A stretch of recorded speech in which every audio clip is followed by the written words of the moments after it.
them out too. Those guys. Yeah, those guys are great. They're really It's so funny. But they're really funny. I don't know what else they are. We are live. It's just like it's great. It's just like guys, just live streaming. It's like Twitch or something. Yeah, they're just broing out. They're just broing out. They're just playing video games, drinking, talking about whatever. We're live with another Bitcoin Bloodsport. As you can see, these two are just dying to just kill each other. Right now. It's a lot of acrimony. I literally have to hold these guys back. A lot of animosity here. Yeah. But I have two very special guys in the community. It's been a lot of turmoil and chaos this week about how we got these two together. I apologize to the brother that we X'd out. We had another guy, Steve Patterson. Steve, I'm sorry. I'm gonna make it up to you. We get you back on this platform another time. Maybe we do a personal interview or something. But he got vetoed. The community said, "Nah, this ain't the guy." And at first, I wasn't paying too much attention to the guys. You know, I just assumed they were trolls. But when somebody well known in that community spoke up and DM'd me and showed me some tweets, I was like, yeah, this doesn't make sense for today, maybe another time. So I apologize to him and anybody who's expecting that. As you already know, I'm shilling Coinbase app, coinbaseapp.com. It's $1 on all transactions. If you know, the network fees to purchase Bitcoin is kind of crazy sometimes. So no matter what amount you want to buy, it's only $1. And it does it automatically for you too, based upon the roundup scheme. So you guys go ahead, sign up. That link is in the description in the box below. Now that we got all the bureaucracy out the way, we got my homie Paul Sztorc is to my left or my right, your left. And we got Vin Armani. Paul, go ahead and introduce yourself. Tell the people who you are, and Vin, go directly afterwards. All right. I'm this guy from Connecticut. I have a pretty mainstream background. So I went to public school, high school for a while, and then I went to college, and then I went to graduate school. And then I ended up working in the Yale economics department for a guy named Bill Nordhaus, who just won the Nobel Prize, actually. So that was pretty neat. But while I was there, I invented this thing, TruthCoin, which is like a prediction markets blockchain technology. And both Blockstream and Roger Ver tried to hire me away from Yale, and Roger was the one who succeeded. And now I'm against the BCH side. So, wow, I mean, what's going to happen? What's going to happen next in this conversation? You're just on the edge of your seat, I hope. And I have truthcoin.info. I turned into my blog. So I have truthcoin.info is my blog. BitcoinHivemind.com is where the prediction markets project is now. And then along the way, in November 2015, I invented this sidechains technology called DriveChain, and the site for that is at drivechain.info. And now I consider myself to just be an independent Bitcoin researcher and commentator. But I work on those three projects still. Nice. Awesome. Vin, tell us about yourself, man. Where you from and all of that? So first off, Hotep Jesus, I want to just say to you that I really appreciate you giving us this platform, but also something, I feel that you have, I'm really impressed by you, that I was initially very skeptical sort of your appearance within the sort of community of people, especially with the shut up and code meme that it seemed like you were trying to get to take off. But I got to hand it to you, going from shut up and code to actually putting on two coders here to be able to speak I think it speaks volumes about the character that you have. So thank you for that. Thank you for that. So my name is Vin Armani. I'm the Chief Technology Officer of Cointext. And as of late, besides my own businesses, which all accept cryptocurrency and have been for years, and I earn my income in mostly BCH at the moment, but have been earning income in cryptocurrency for years. Besides my own businesses, I'm now building out a lot of infrastructure for Bitcoin Cash as it takes sort of its next step. So So yeah, and crazy enough, like as you say, there's not a lot of acrimony between Paul and I, and particularly I think Paul is a brilliant guy, and he's been way far out ahead of things. And honestly, it's kind of crazy because the stuff that I'm working on in BCH right now are a lot of the things that he has been pushing for years for people to pay attention to. And that BTC hasn't really done a good job of that. So I kind of find it interesting, and it's going to be fun to debate with him and say why BCH is actually a better platform for his own ideas. So I feel pretty confident about this debate. Oh man, I said introduce yourself. I didn't say throw no blows there. Paul, I'm gonna just let you go ahead and go into your 2-minute opening introduction. I think that's a good segue. All right, I have no idea how many minutes it is, but I had some things that I wrote down, and then it went on for a couple of pages. So. But okay, here's the deal. So to dethrone BTC, BCH needs to jump 2 hurdles. First, it has to actually be better, but that's not enough. It's sort of the elephant in the room is that it's not only does it have to be better, but there's this collective action problem. So you need to have enough other people agree that it's better at the same time, or you won't succeed in dethroning BTC. So if everyone watching this gets nothing out of this debate at all, I really hope that you just open a new browser tab, type in the collective action problem, and hit enter, and then at least you have something to latch onto after all this is done. And it's discouraging to endure so much ignorance of an important thing. But you see, the thing is, like, Esperanto is a better language than English, sort of. Much more logically coherent. It's easier to learn. It's easier to spell. And even Spanish is better than English, but English is taking over. When international people, if someone from Germany and someone from France do a business deal, it's written down in English. And it's like English is just taking over. People in India learn English, even though there's no real reason for them to do that culturally, but they want to be able to speak English with all the other people who are speaking it. So you have the big problem with BCH is not whether or not it's better or worse than BTC.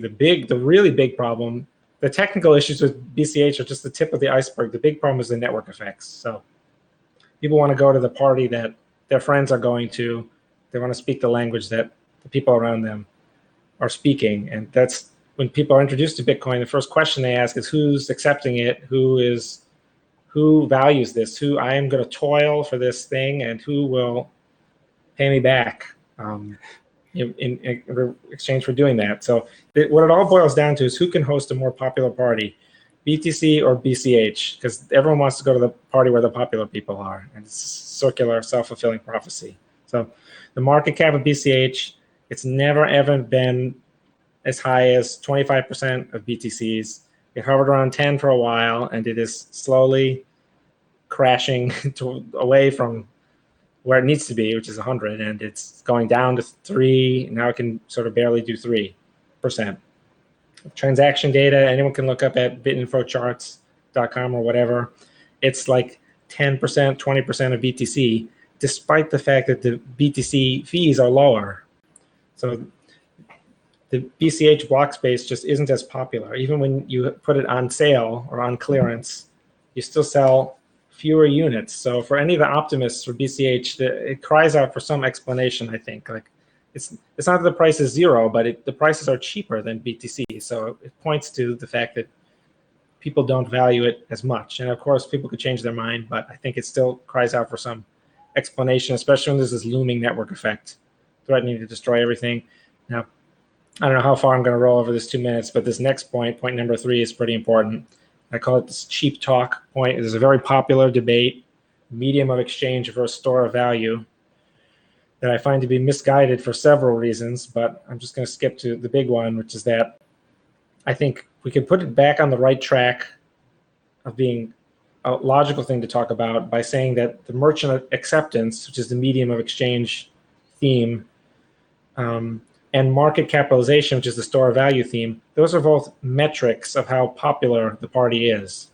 If ever all the merchants are accepting it, it seems like it's popular. If the market cap is very high, it seems like it's very popular with investors. The problem, though, is that the merchant adoption metric is cheap talk because it takes very little effort for a merchant to start accepting cryptocurrency. And that's a very good thing for cryptocurrency and for the world. But it's a bad thing for anyone who wants to use that metric as their measurement of cryptocurrency health. So the people who bid up the market cap to a very high number, they have to pay a cost to do that. They're buying the coin with, their money, with their wages, with their stuff, their purchasing power. And the signal they send is more reliable. But the merchant who sets up BitPay or whatever it is, BTC Pay server, whatever you want to say it is, Coinbase has a thing. If they set up BitPay, they risk very little, but to add insult to injury, they're almost always onboarded to BTC at the exact same time. They onboarded to BCC and BCH at the same time. And this is just a specific instance of a more general problem, which is that a lot of the criteria upon which these two projects compete, they're not specific to one project or another. They could just be copied. All the technology can be copied. It's open source.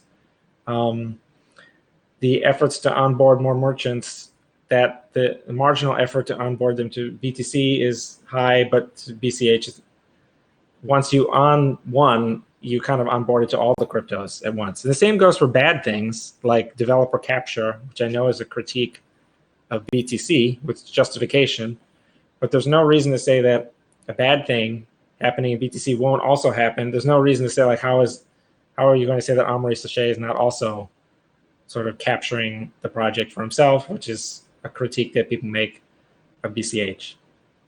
So I've got some more, but I don't know how badly I blew over the 2 minutes. Yeah, you blew over that 2 minutes, man. So we don't go ahead. Save some. Great introduction, though. We kind of know where your mind is. Vin, you on the clock, man. So I figured that this conversation would wind up being a sort of the difference in perspective and perception between a trained economist and an entrepreneur. So my background, and the reason why I'm even a software developer, is because I come from a family of entrepreneurs, small business people, and on one side who now have family businesses that are huge in the area that I'm from. Ended up owning, going from a little taco stand to owning a huge percentage of land in the city. And my father on the other side, a tech entrepreneur, and I got a chance to come up in those early days. I'm 41 years old, so in the early days of Silicon Valley, to be able to come up there, he moved the family up there to do his thing. The reason I became a software developer and learned how to code was because there were businesses that I wanted to do that, as a young 20-something-year-old man, I didn't have the funds to be able to hire a developer, and the amount of time that it would either be for me to raise those funds or to go out and hire somebody. I also didn't know who the hell to hire because I didn't have the skill to know who would be good or not. It was enough to just teach myself how to code. And so at every step of the way, including learning, Bitcoin front to back, it's all been self-taught. And I think that this is true actually for a lot of tech entrepreneurs, that was their entree. And so I always approached Bitcoin from the beginning with an entrepreneur's mindset. The reason I had heard about it, but the reason why I even decided to go out and get any was, and people can know about my background, that I in 2012, I had spent several years in an all cash business, right? All paper fiat, and earning a lot of money. So they're talking about stacking sats. This was the first time where I was stacking bills and having to tie them up and put them in a safe and having to have a good safe, and then moving to anonymous private vaults in Las Vegas and the whole nine. And I ran across Bitcoin, and here was this idea that solved a problem that I obviously had. I was living in Vegas, so I could pay for a lot of things with paper fiat, but I couldn't do all the things that I needed to do online. I was like, ooh, what is this thing? And went and got it and said, okay, if this ever takes off, this solves a big problem. It solves a problem that I had. And I loved being in an all cash business. As people who make their money in cash and spend it in cash know, you end up making a lot more money when there's not a paper trail of how much you've earned. I'm sure a lot of people in your audience are nodding their heads like, okay, yeah, I feel you on that one. So this was an opportunity to be like, whoa, there's an electronic version of this outside of the banks. And I was like, okay, in 2012, there wasn't much. In 2014, when I started developing, the reason that I started developing, to go back, take this full circle, was I was like, ooh, I want to do this little gaming app. I wonder if I could do some accounting on this blockchain. I wonder how this would work to do it outside of the banking system.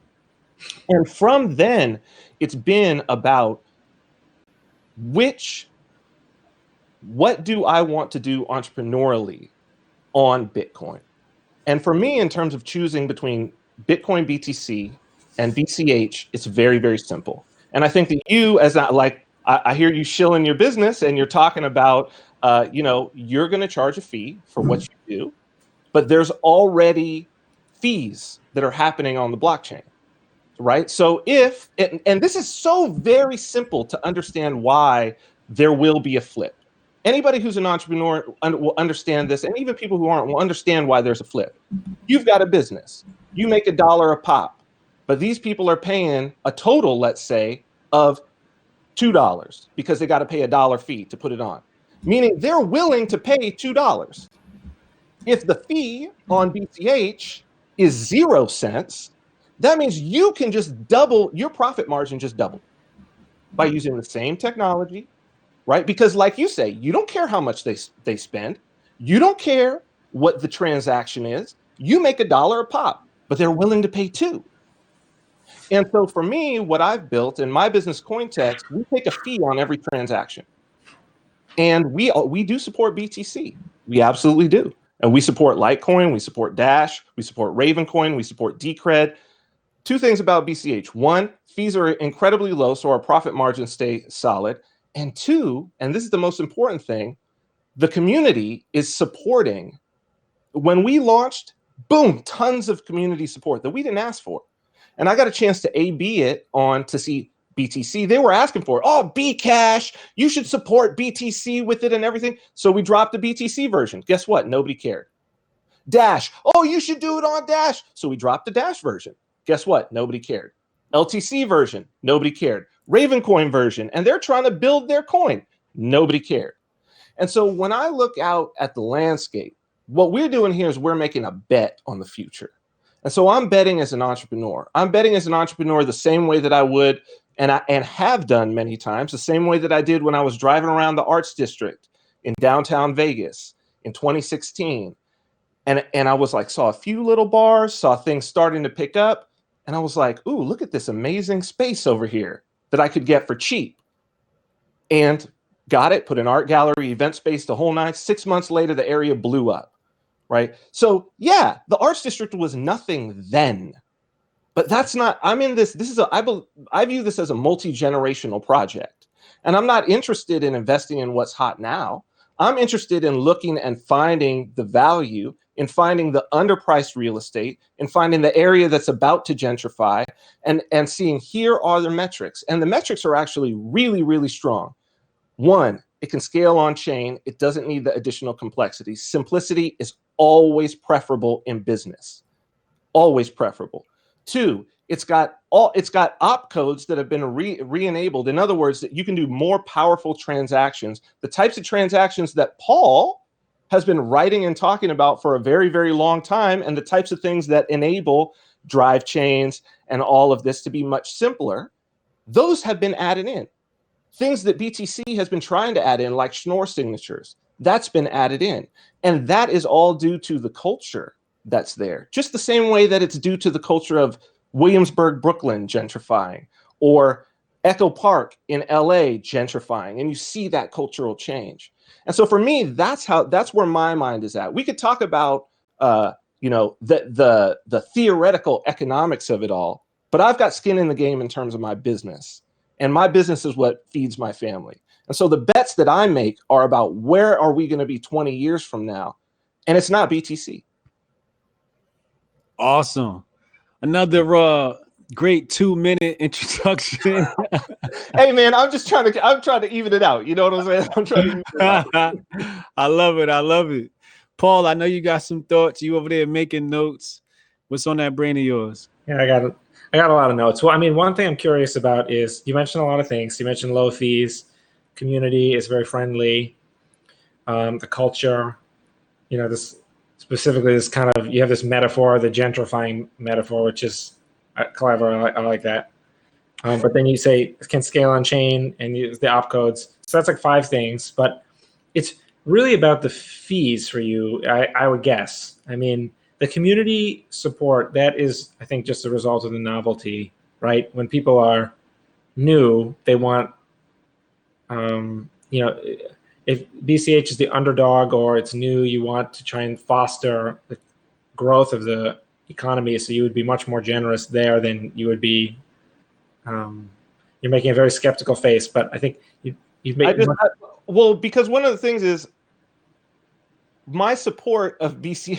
I just went in and said I was developing on BTC when there was no BCH, right? And I had given up on building businesses on Bitcoin. I mean, I literally had. It was my business, but I was like exploring Ethereum and other things, and it was my business partner. And the reason why was fees, because I said, look, fees. That's what I'm trying to say. It's the big thing for you is the fees. Well, I think it's the big thing for what Bitcoin in my perception is supposed to be, which is a peer-to-peer cash system, which is cash. So like when I first started developing on BTC, there were 0 fees. Like I could get transactions on with literally no fee, like 0 mining fee. I could get transactions on the chain. And then I felt like, oh, that's like cash. When I hand over $100 bill, I don't have to hand over $100 and another dollar or $100.10. So it was the analog to me. That's what I'm saying, is that cash is the cash analog is dependent upon those low fees. So the novelty idea, I don't buy it. I mean, obviously, it's not novel to me. Well, no, I was referring to when you say that you posted that you're starting a thing and there was a lot of interest from people. People were really happy to read your Reddit post. That kind of thing isn't possible when 6 billion people are using, and you can't just post something in new business. You'd be there for like 1/1000th of a second and get buried by new posts. And but what we're talking like a fundamental reason is what I'm saying. To go back to the gentrifying neighborhood, I mean, right now, 1 billion people are not using any of these chains, period. So right now, all of the businesses, right? All of the businesses now, I mean, we know the names and we know the actual people. If you mention like the big businesses, you and I both know them personally. We're at the level now of like Echo Park when I first moved there in 2005, where I would go down to the one little independent coffee shop, Chongo. Right. And the people in these areas of Brooklyn are right now probably nodding their heads like, oh, yeah, I remember when I first moved into that neighborhood in Brooklyn when it was first starting up. There was the one sneaker store and there was the one coffee shop, and you go in there and it's the same people every day. Now those places have blown up, but you don't blow up unless you first have that strong community that's supporting the businesses. Fair enough. But can I hop in here really fast? Just ask a question. So we're talking about fees here, and BCH has, low fee network. Does that mean if BCH reaches the adoption level as BTC is right now, that the fees will stay the same? Or That's right. So let's. Yeah, I can test most of these points just for the record, but I'm just trying to figure out, because he said a lot of things, but I think that really the one thing that you care about, Vin, is really the fees. But your explanation did help. About you need that initial cohesive sort of incubator group, but don't you think that we did have that in BTC in earlier years? Yeah, and where did those people go? And where did those? You just explained yourself. That is a temporary. Fundamentally, that is a temporary, transient state of affairs.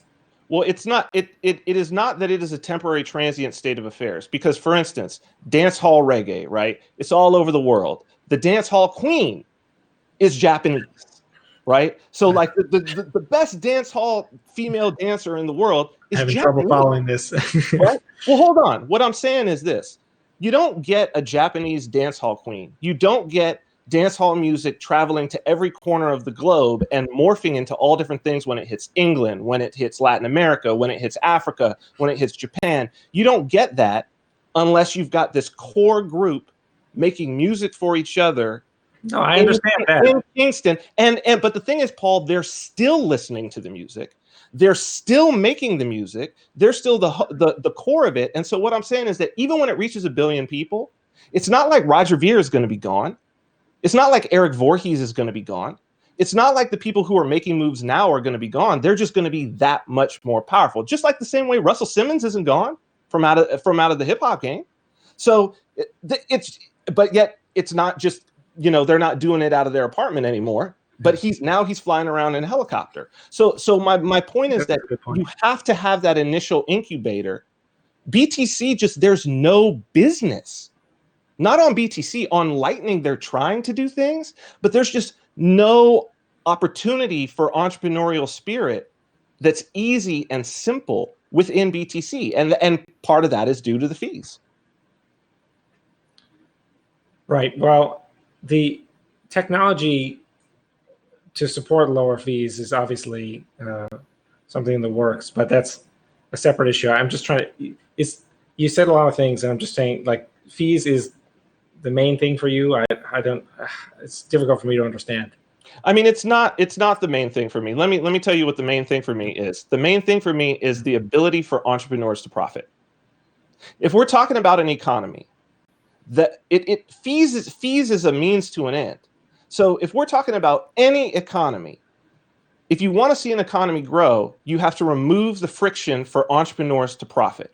And how you do that is you take the cost out and you increase their profit margins. Now, governmental jurisdictions will do that by doing things like lowering fees that entrepreneurs have to pay, like business license fees, lowering taxes, free parking in certain areas. All of these things to lower the cost, so entrepreneurs will think it's a good move to move in there, and that their profit margins will be high. For a business like Hotep Jesus when he looks, if he really is looking and he sees, well, there's this amount of money on the table here with this number of people, but I make half the profits. Or over here, I could make double the profits, but there's only half the people. But this could grow over here. Then it becomes, for an entrepreneur, that's a real choice. That's the reason why people will go into a depressed area and say, oh, well, you know what? I can't open my art gallery on the Las Vegas Strip, but I can open it in this little district here that the city had decided, oh, we got a depressed district. We'll name it the Arts District. We'll make it real easy for people to move in and start a business. That's what BCH is doing culturally that BTC is not doing culturally. And so so when I look at the future, I'm always going to bet on the people who are wanting to see entrepreneurs profit. Well, that's a very interesting point that you're making about culture, even though I think it's a little vague. But don't you think, like, people will come in and they'll say one has higher fees than the other? People will think, like, people know that, like, where there's smoke, there's fire. They'll be like, there's no free lunch. Why are the fees lower? And when they investigate, they'll discover that the network is responsible for processing all this information. And when the block size is higher, the network has to do more work. And so people will think, I don't know, one has easier nodes to maintain, but higher layer one fees, which are not necessarily at all the fee paid by the end user. But another one has lower layer one fees, but more difficult to run node, and they're going to look at this items that I mentioned earlier, the market capitalization and the transaction rate, and they're going to say, well, I'm new and I don't really know what's going on, but it seems like, BTC is where the party is at, and they'll sign up for BTC.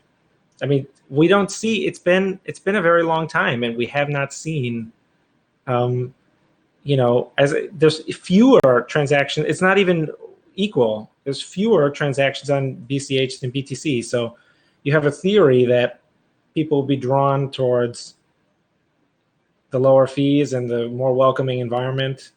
But it doesn't seem like that is the case. I do have the theory that the average individual, the average consumer, which is what we're talking about if we're talking about global scale, right? At global scale, like, ask people what the fee is for the Visa network. Like, how much does Visa itself actually get? Not like Shit, ask them how much the merchant gets. Most people, or the merchant is being charged. Most people don't know. If you ask them what's the fee for Square, people don't know. They don't care. But yes, if it's essentially the same product, like I want to send $100 from here to there, and it's $100 US worth of value, and it's either going to move the same speed because it's still 10-minute blocks. It's going to be just as secure as it is. We could argue about, is it theoretically as secure, but not a single Satoshi has been lost on the BCH network or on BTC. And one of them is going to cost me $1 to send, and one of them is going to cost me nothing. I think just simple economics says that the average consumer, that the trend for the average consumer, the same product for less, that's just as accessible, that what you're going to see is people move there. What the problem is, and I want to address exactly what you said about the lack of transactions, because that I will concede that point. But it's not a lack of transactions that are using Bitcoin in the way that I believe Bitcoin should be used, in the way that I've always believed that it should be used, and in the way that Satoshi meant it to be used, which it was as peer-to-peer electronic cash, a means of a buyer and a seller paying to one another without the need of a trusted third party. It's the first sentences of the white paper, right? Like that's the problem that this technology is solving. I don't believe that we have reached that at all. I don't believe that we have even begun to explore it. BTC has transactions, but so much of that, if not all of that, is exchanges, people stacking sats. All of this, that's not without a trusted third party. That's not peer-to-peer cash. So in my mind, we're not. If we were to talk about the number of transactions that are actual peer-to-peer cash, I would say it's probably even or more on BCH. And the fact that BTC is getting full without being peer-to-peer cash, I think says a lot. Well, I don't know. You're putting a lot in this peer-to-peer cash theme, and then before that, you draw this big equivalence. You say they're exactly the same, but one has cheaper fees, so therefore it's better. And obviously, that type of argument is very intuitive. But as I've been trying to explain, they're not the same, and people don't want the cheaper one. It's just empirically they're paying more for the more expensive one. So there's got to be something. I think that, as I mentioned in the opening remarks, that cries out for some kind of explanation from the people who are optimists about BCH. There's another thing I have to say, which is that this argument, I think, opens itself up to a big infinite regress. And without complexifying that, a funny way to think about it is BSV is sort of trolling you guys. It's a turnabout is fair play kind of thing. You say we made these blocks bigger, the fees are lower, and they made the blocks even bigger, and now the fees are even lower. And now by your own logic, everyone should desert BCH and go to BSV. And it goes on forever because someone should make a BSV squared that has still more gargantuan blocks. And then according to the logic that you've outlined, that fees are the single factor and there's absolute complete neutrality and all these other factors, such as the popularity of the party, which is what I think is the dominant factor. I'm sorry. But then people should just keep deserting the network for a still larger one forever. That's the logic that you've outlined, which is why I was so interested in it before. No, I don't think that's the case. First off, it's just factually incorrect that the BSV fees are not lower than the BCH fees in terms of minimum fee, and the minimum BCH fee is not lower than the minimum BTC fee. All three of them have the same minimum fee, which is 1 Satoshi per byte. No, I don't think that necessarily needs to be the case. It could be lower. No, sure. But what I'm saying is at this very moment, right now. Pay 1 Satoshi for a 250 byte transaction, theoretically. I'm saying theoretically you could, but what I'm saying is that on all three of those networks, the fact of the matter is that right now, if I broadcast a transaction, the minimum miner fee that I need to broadcast to all three, BTC, BCH, and BSV, is 1 Satoshi per byte. Now, if I broadcast, the difference is if I broadcast, that's why that's not important, as you're about to explain. If I broadcast, but it goes to why the fees are high. It's not a rationalization of like, oh, well, it gives more security and all of that. That's after the fact. The reason why the fees are high, like the objective reason why the fees are high, is if I broadcast a 1 Satoshi per byte transaction to the BTC network right now, I don't know what the mempool is like right now, but chances are it's not getting confirmed for hours. Many, many blocks are going to go by before I get it confirmed, if ever. And that's because the blocks are full. And so it's just, and this is not for you, Paul, this is obviously, but just for the people watching, because we're talking about these fees. An analogy that I like to use, and you can refute this if you think that this is not a good analogy, but I like to use the idea of people waiting in line for a bus, right? And everybody needs to go to work. And it's a 20-seat bus. And so long as there's not more than 20 people, as the bus shows up, everybody gets on, they pay their fare, no problem. That's 1 Satoshi per byte. Now, 10 more people get in line. Everybody needs to get to work. Everybody needs to get on the next bus, or else they're going to be late. Maybe they get fired, whatever it is. There's only 20 seats. So what you very well might have is you might have somebody who's number 25 go up to the person at number 1 and be like, hey, look, I will give you $50. Yeah, it would be bid up to the reservation price. Right? I agree. Bid With up your to model, the your toy model of this explanation. I understand what you're saying. Right. So that's what I'm saying. This is for the people. This is for people out there to try to like take it down a notch. The people watching, right? Like to take it to something that they know, that's not some sort of, economic theory or jargon, but something that they might have experienced, right? So you have two choices, really. The choices that you have, and the choice that BCH has taken, is BCH looks at that situation, and BCH says, okay, we're going to increase the maximum size of the bus, and we're going to increase that maximum seatage to 50. Now, if there's 10 people waiting in line, they all get on. If there's 20 people waiting in line, they all get on. If there's 50 people waiting in line, they all get on. And that's where it's at. What BTC has decided to do is to say, oh, no. It's actually much better to have a market of people having to pay more for that, because it's a little different situation where they actually have to pay more to get on the bus. They're bribing the bus driver, which is the miners. And so they're like, no, it's much better for the bus driver if there's this situation going on where people are trying to bribe him to get on, and he doesn't just get the bare minimum. It's much better for him, which it is. That's true. But we are developing an autonomous multi-hop drone system that is going to be free and allow everybody who you will. Here's what you'll do.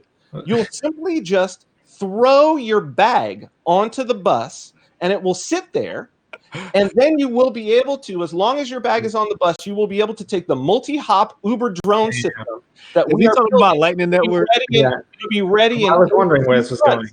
I mean, but the different layers. 18 months, Paul. It'll be ready to go in 8 months. Oh no, I agree with you about the software deadlines. I mean, I once said something about. I said, if we got someone competent, then we could code drive chain up in like 4 months or something, and then forget about software deadlines. They're a total waste of time.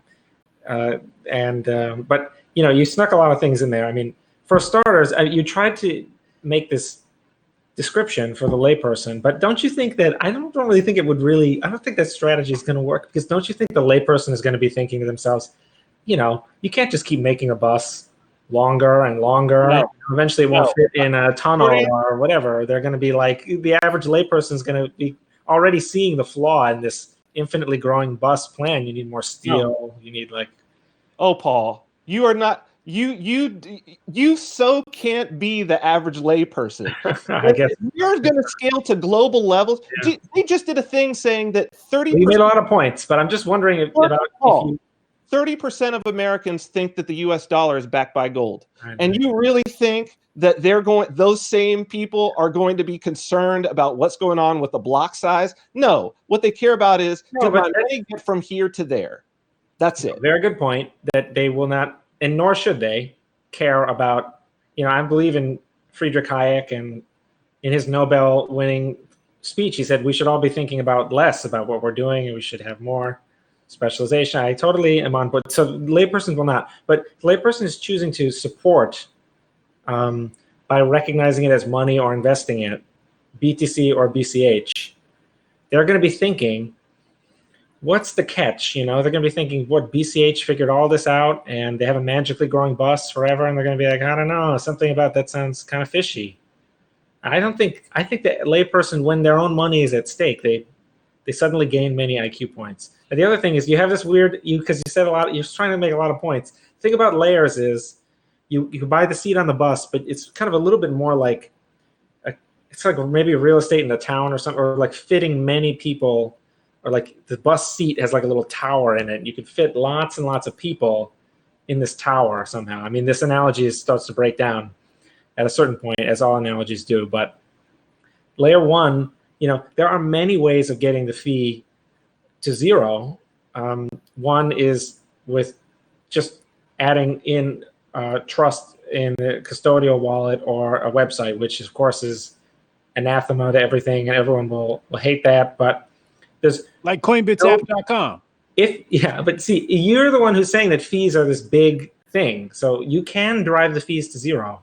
You can also do lots of things. There are many other technologies in the work, include Lightning Network, and state chains are too. But I really don't want to share all too much of my own stuff. But with Drive Chain, you can have basically an optional extension block that simulates BCH, and I can just steal all the BCH ideas, and it will be with BTC, and it will that kind of takes the conversation in a strange direction, because you're sort of almost at that point I'm kind of endorsing the BCH ideas by stealing them. But nonetheless, this is the layer twos can be in numerous forms, and they can take on anything that has been invented can be a layer two on top of Bitcoin. And so I'm just trying to figure out what your like objective sort of is. It's just the lowest fees. Then custodial wallet will be zero fees. Can I hop in? The example you gave with the bus, people getting on, and I just want to say one more thing. You said low fees, and you said you didn't care at all about any of these other factors about security or whatever. No, right. That's exactly where I wanted to go. This is you're exact. That's exactly where I'm going. You have this bus, you have all these people on the bus, but the more people you put on the bus, the less secure we are, right? The bus. Well, that depends on a lot of the bus is not going to maneuver the same as a smaller bus. The bigger the bus, the faster you go, the harder is a maneuver, which means everybody's security is messed up. See, this is what I'm talking about, Vin. People they're gonna be thinking like, what's the deal with this bus? Do we really just keep doing that forever? Well, right. So that's my question, right? Exactly. No, you cannot keep doing that. If the cock size is bigger, is it more susceptible?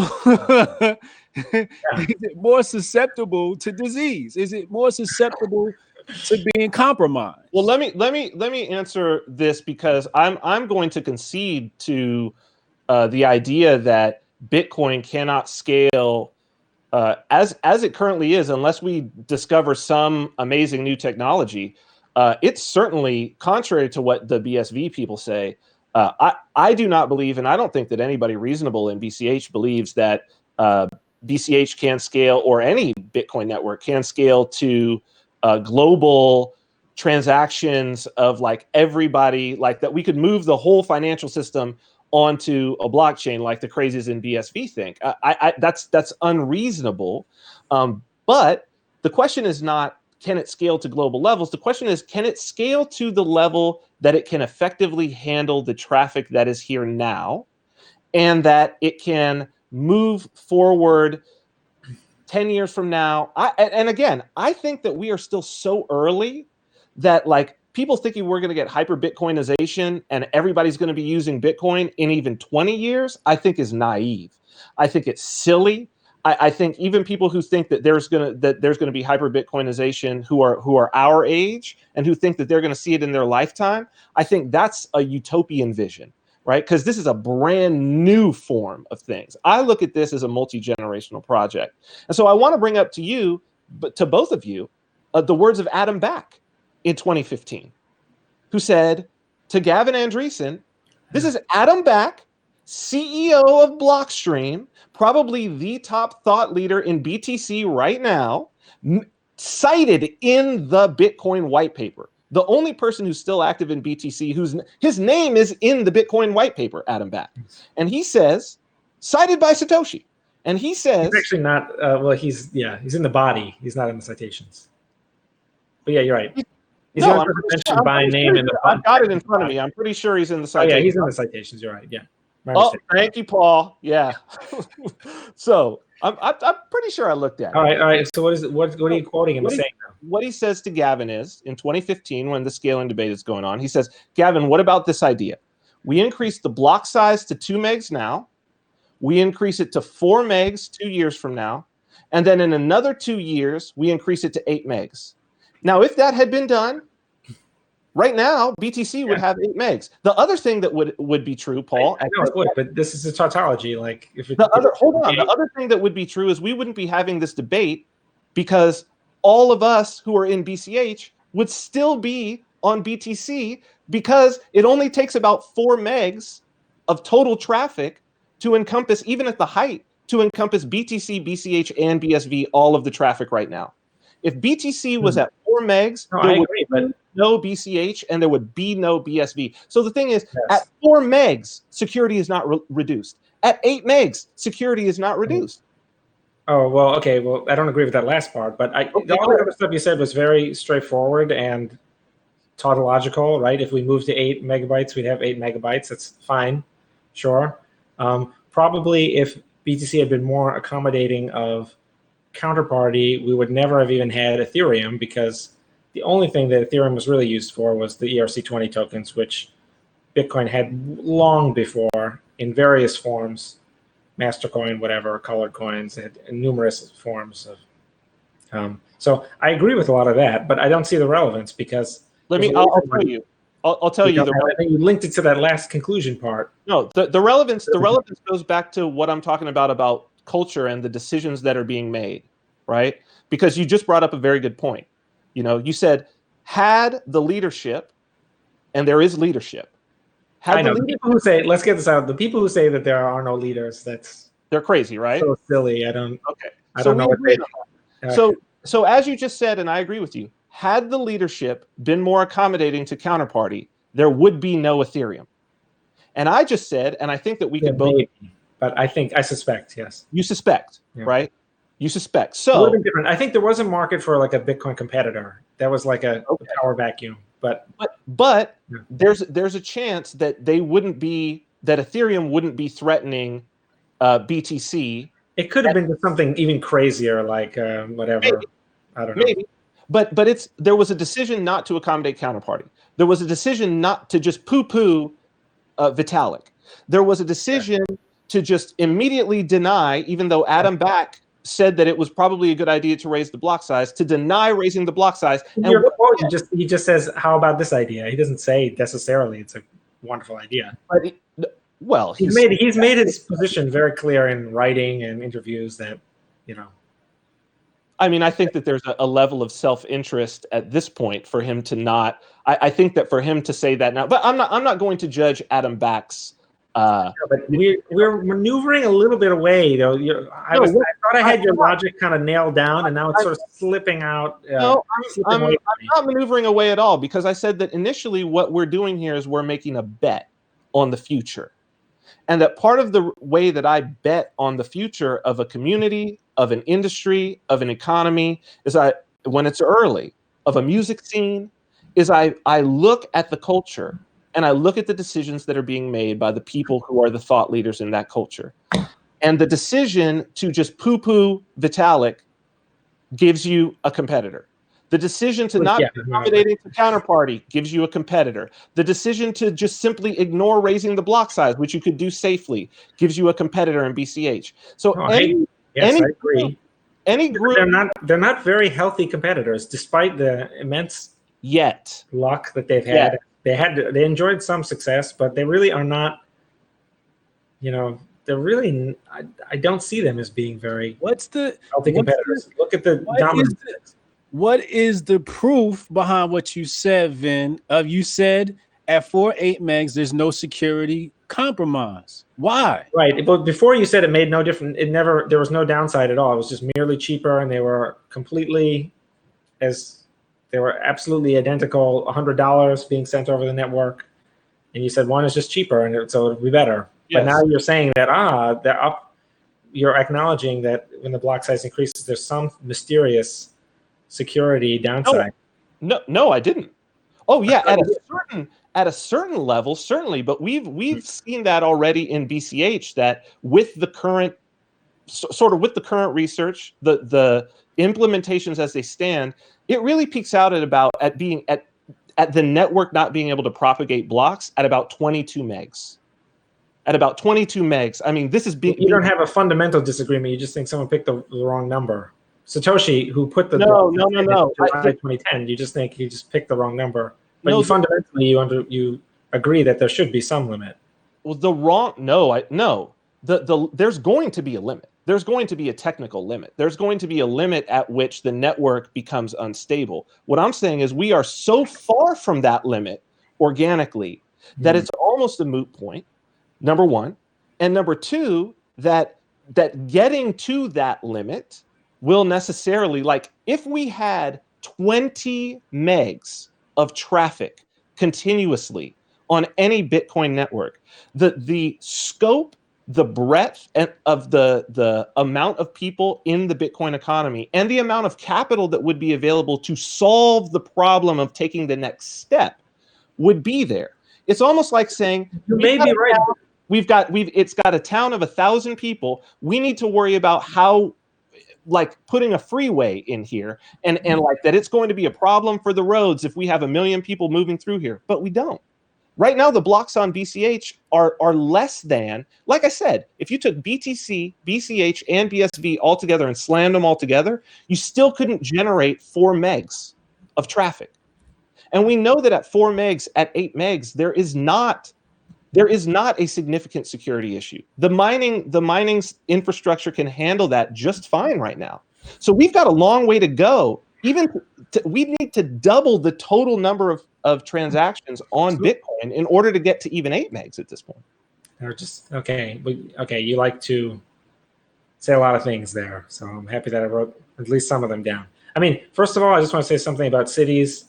Historically, they have grown to a size, and then they have had a horrible disaster like a plague run through or a giant fire that has killed everyone. So your assertion that who cares about the city being too big, that is, that's historically been a problem sometimes. That's not my assertion, and just to clarify, so that you don't go forward and say that's my assertion, I am not saying that unlimited block size and that slamming the network with transactions to try to do like stress tests is a good idea.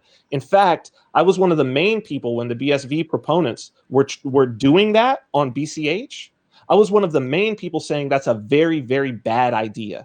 And you shouldn't be trying to stress test how big of blocks you should get on your network, that we should be relying on organic traffic. And so it's not that I'm for a limit, it's that I'm saying organically, we don't need a limit because we can't even get over 4 megs, right? So it's like, why would we cap something that we can't even reach? Okay, I'm going to try to weave a lot of the things you're saying into a little thread here. So you have this view that involves a lot of, it's sort of like an open loop. It involves a lot of feedback with the world, like all the transactions on an arbitrary subset of cryptocurrencies, BTC, BCH, BSV. You could include everything on CoinMarketCap, and then presumably it would be more than 8 megs. But every Bitcoin fork we'll include, and it won't. You could arbitrarily create a Bitcoin Diamond 3 and add 1 trillion transactions to it and make it any size you want. But those transactions do not exist on Bitcoin Diamond 3. No, but someone could in principle make them, and then your premise wouldn't be true. It would be trivial for anyone to do that in just a couple minutes. Let Paul finish. I'm trying to weave this thread here. You have this view that involves lots of feedback with people. You telling other people that you don't think what they're doing is reasonable, the stress test. There's a lot of kind of open loop. It goes out of your brain into the world, into other people, and there's this big interaction. But don't you see why a lot of people push in the opposite direction, and they want something that's very independent of of manipulation from humans, because humans are not very reliable. Humans are very, imperfect. We're very fallible creatures, and a lot of people want something that is minimally affected by opinions of other humans. And I believe that you can understand why they would embrace that type of position, and you can see, I think, the logic how that leads very quickly to 1 megabyte, like forever type position. I'm not saying that it's the best thing to do or that I agree with all of it, but I'm just trying to sketch out this logic here. Don't you see that there's this big difference in philosophies? You have this view that we need to take into account all the market demand from the world, but a lot of people would say, hey, we don't have any reliable way for me or my computer to measure that. It could easily be faked, or I could measure it differently from someone else, so I can't rely on that. I have to work on it with what I've been given. So don't you see how a lot of people find that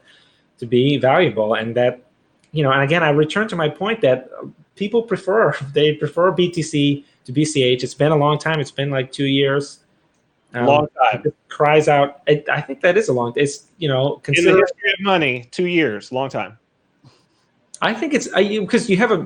I'll tell you why. Because when you hard fork, you have like this big opportunity. It's like some core is throwing the same New Year's party every year, and you say we want to throw a different one this New Year's and every other New Year's afterwards. We want to throw the big one, and that the first New Year's is your big shot. That's when you got to get all of your A-list celebs, and you got to make sure that there's enough food and drink for everyone, because if it's flaky, people won't want to go. They won't want to skip over to their 2 years from now or 3 years from now. It'll be the lamer party forever. I know it sounds kind of crazy, but I think that is an accurate description of how a lot of people think money is very social, and language is very social, as I was talking before about English. This is not, we can't just sweep aside the fact that we type on a QWERTY keyboard, the layout is ridiculous. It has a semicolon on the home row. Some people switch it over to Dvorak, but when you buy the keyboard in the store, it's always laid out the same way by default. This is because it's more difficult to. It's very difficult. This is the collective action problem I wanted people to open in their browser tab. It's hard to get people to switch. It's very difficult, and I think it has been a long time. So I guess then I don't want to say. I guess it's really a difference in perception of, what the length of this project is and where along the way this project is. So for me, this is what I understand is that Bitcoin is upsetting a financial system that's fundamentally 1,000 years old, that goes back to the Knights Templar. They're basically the ones who, in the West, developed the first sort of international money transfer network. And although there have been changes and it grew out from there, we're talking about something that the white paper version of it, the first version, was about 1,000 years old. What I look at is I see Satoshi Nakamoto releasing a white paper 11 years ago. And when I got into it in late 2012, there was like one wallet that was worth a damn, the blockchain.info wallet, and one Explorer. And just now we're getting to a point where we're getting, even people in the public to start looking at it, and still nobody's using it in terms of merchant adoption and all of this. I look at that we're talking about the next step in sort of the global financial networks. And I don't think that 2 years, if we're talking about that span of time, is anything. So, yeah, but it doesn't concern you at all that it's 100% of the time the market capitalization has been lower, and if you smooth the transaction rates, the transactions have been lower. The reason why it doesn't 100% of the time. Yeah, the reason why that doesn't concern me is because, again, the reason why the price is where it is based on speculation. Yeah, but is there anything that would concern you? I mean, this is like as bad as it gets, almost. What is as bad as it gets? The relative adoption, I'll say, something like that. Well, I believe, of the party. well, the relative adoption of BCH has increased certainly since the fork. But I mean, if we're talking about price, I bought my first Bitcoin at $15. And right now, BCH is around $300. Well, you would add, if you bought them a long time ago, I think you would Well, add BTC and BCH together. At $15 for me, it was worth it when I bought it as peer-to-peer cash. And it's worth it to me today as peer-to-peer cash. I don't dispute that. I'm just saying, is there anything that would concern you? You would say, well, maybe this idea just isn't. Of course there are. Of course there are. And it's the reason why I'm in BCH. The things that concern me is fees getting high and entrepreneurs not being able to take profits. Yes, but fucking around with the network on BS. There's a reason. The fees could be low. All you have to do is make certain trade-offs. But yes. BTC doesn't want to. It's very logical to make. Yeah, but it's very logical to make the lowest one that's mandatory for everyone have the least social cost for everyone. This externality cost imposed on everyone. And all you have to do from there is just opt in to a custodial wallet, and then the fees are zero. Well, you can't do that if it's reversed. If it's layer one has the expensive fees. Can I read something? Can I read something, Paul? You may, but you like to just shotgun out these points. They just go everywhere.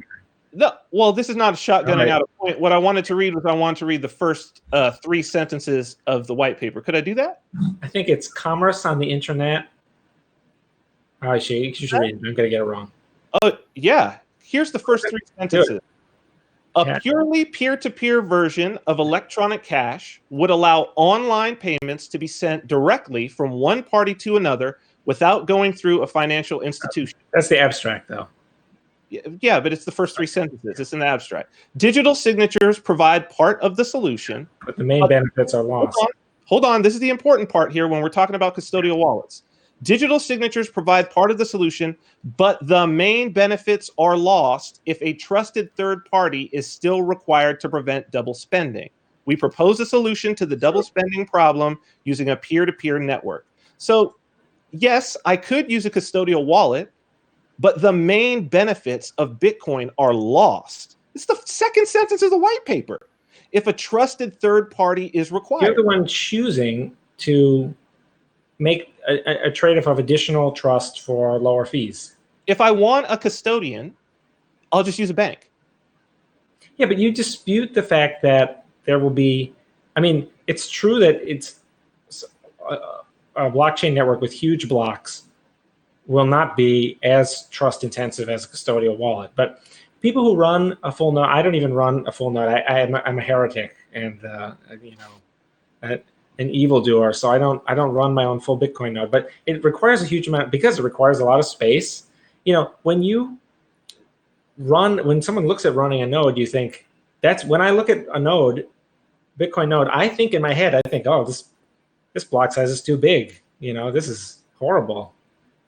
Hundreds of gigabytes of space, bandwidth requirements. What would happen if there was intense surveillance of the internet to find people who are running Bitcoin nodes, and you had to try and hide the bandwidth transactions, hide the bandwidth, the usage of the way, the sort of pulse of information flowing in and out of your house. Because when Bitcoin network block is found, it'd be possible to find. If you wanted to try and hide all this stuff behind Tor, behind VPN, why would I hide it?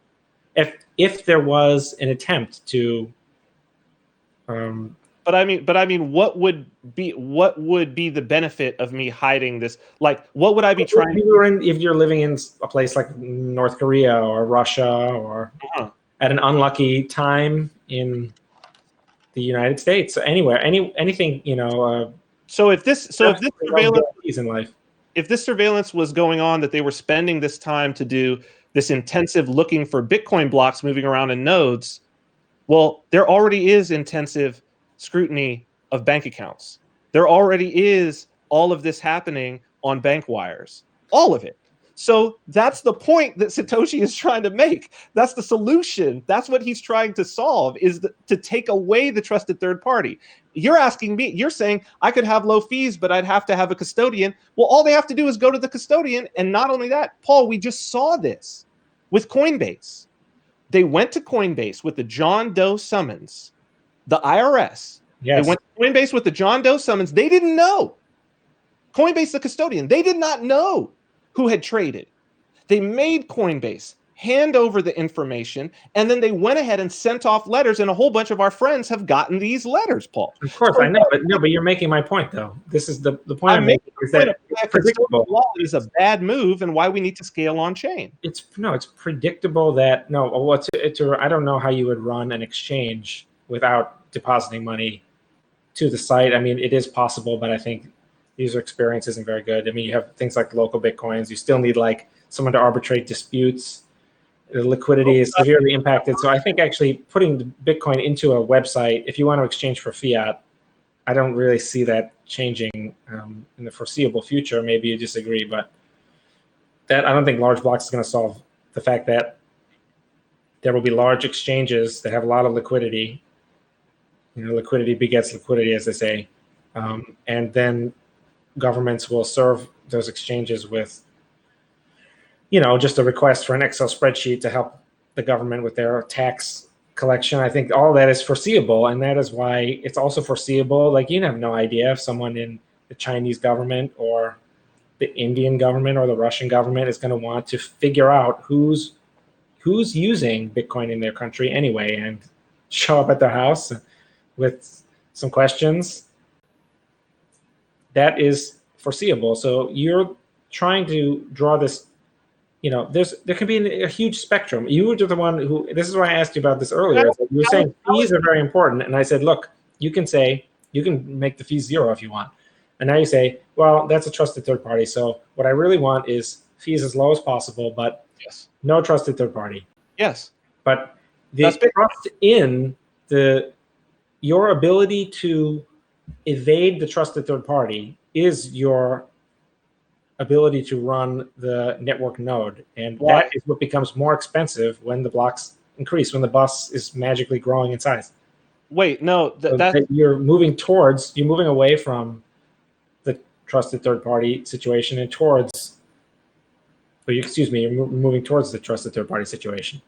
Why do I have to run a node to avoid a trusted third party? I just have to have access to be able to broadcast to a node in order to avoid. That's fine. Well, I mean, you can be one of these people who don't. You don't run a node? That's true. I don't. I mostly receive money from people that I know, and then I pay people that I don't know. So I don't need to run one. But anecdotally, do you know of anybody who has been using a traditional like SPV wallet and has lost? I think many people don't run a node, and I think that's fine. But do you know any? Understand that people? No, but you understand that it must be possible to run a node, otherwise the network won't exist. Well, it must be possible for some people to run a node, which gets to my point. Because the more difficult it is to run a node. Well, no. It has to be worth it to run a node. Yes. So, for instance, with my businesses, we run nodes. The reason we run nodes is because we make our revenue. It is incumbent upon our business to be able to quickly broadcast to and query the blockchain. Businesses will always run nodes if it's profitable for them to do so. And so it goes back to my initial. I don't think that's true. They could be made illegal to run a node. Then you wouldn't. Outside of that, what I'm saying is, if it is legal to run a node, businesses will run a node if it is profitable for them to do so. But then doesn't that it puts the whole protocol underneath the umbrella of the U.S. Congress or something? And then it's game over immediately. Well, I don't. Well, if it's made illegal to run a Bitcoin node, we're in a completely different situation. Right now, what I'm talking about is the assumption that we're going to be in a similar situation as we are now. But don't you think it's important? It's like someone is installing a pacemaker, and you're like, well, this one's a little bit cheaper. It has lower fees, but a normal person's going to be thinking, I want the most reliable pacemaker. If this thing doesn't work, how is BTC more reliable than BCH? This element of the block being smaller makes the nodes easier to run. We need to have the nodes. That's not what I asked you. That's not what I asked you. Sorry, what did you? I misunderstood then. What I asked you was, how is BTC at this moment more reliable than and let me define reliable. For the average person, I believe reliable is I make a transaction, my transaction gets to its destination, my money is not lost. Somebody sends me money, it gets to me. I understand. How is BTC in that context more reliable at this moment than BCH? I would say it's very negligible. I understand what you're saying. I agree with you. It doesn't matter. But, you have to take, this is not like, you don't just want to take a snapshot. This is a movie. This is one block, 1 megabyte blocks. There's 1,000 blocks a week. So it's 1 megabyte blocks, sure, but it's 1 gigabyte every week forever. Mm-hmm. How many blocks have been accumulate? This is not how many people have lost money on BCH because of the changes that have been made to BCH? I don't know. I don't know. I'm not familiar with that, but that doesn't. I don't really see the zero. Well, but you understand, like a pacemaker could just work fine, and then you can say, this is the turkey problem. The turkey, right before Thanksgiving, the turkey is being fed and massaged or whatever. It gets all the food it wants, and it doesn't have to do any work. And then right before Thanksgiving, the turkey thinks, hey, life's not so bad. So when every day is more and more confident that life is perfect and just everything's getting better. So when will BCH fail because it supports more than a 1 megabyte block? Yeah, what is the date BCH will fail because of this? This derivation. Well, don't you think that there will be some point at which, well, I don't, again, this goes back to this fundamental idea of, you and I don't really disagree on this. You just think the line is sort of in the wrong spot and that people should be free to move the line if they feel like it's okay. No. It's not about feeling like it's okay. It's about a decision about what you value. Because low fees, again, I'll go back, dude. And again, I knew that it was going to be difficult with this because I think for someone who, I don't know if you've started a business and ran a business. I don't know if you have or not, but I have academics in my family and sometimes who teach economics. Yeah. And so sometimes it does get into this situation where I'm saying the low fees are an incentive for entrepreneurs to build on the network. Because it's an opportunity for them to have higher profit margins. No, I think that's great. And the more entrepreneurs you have in a given economy, and the more profit you allow them to seek in that economy, the faster an economy grows, the more solutions you have in that economy, and over time, the more successful it is. It doesn't matter where it's at now, because I've already said, I'm betting decades ahead. I'm building my business for where I'm going to be when I retire. That's what I'm building for. And when I look at the decisions being made by BTC's thought leaders and the decisions being made by BCH's thought leaders, to me, what I'm betting on as an entrepreneur is that BCH is going to be much more successful. Okay. Well, I mean, that's a very, inspiring story and everything. I mean that sincerely, but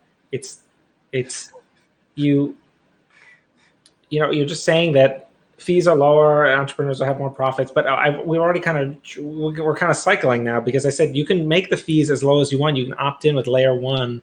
You can send layer one to other things that some of them, as with drive chain, some of them could resemble BCH almost perfectly. Although again, I don't want to really show the experimental idea.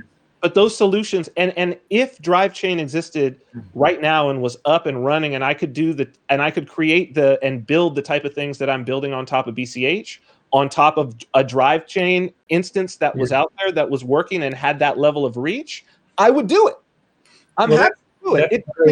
Well, that's very encouraging to hear. The argument from drive chain is kind of cheating in several ways because it is just straight up copying everything about BCH, but it is similar to a related point, which is that if a different blockchain model were shown to be successful, I think it's likely that someone or a large number of people in the BTC community would hard fork at that point and say, okay, look, it's been shown that actually the right answer was 17.2 megabytes.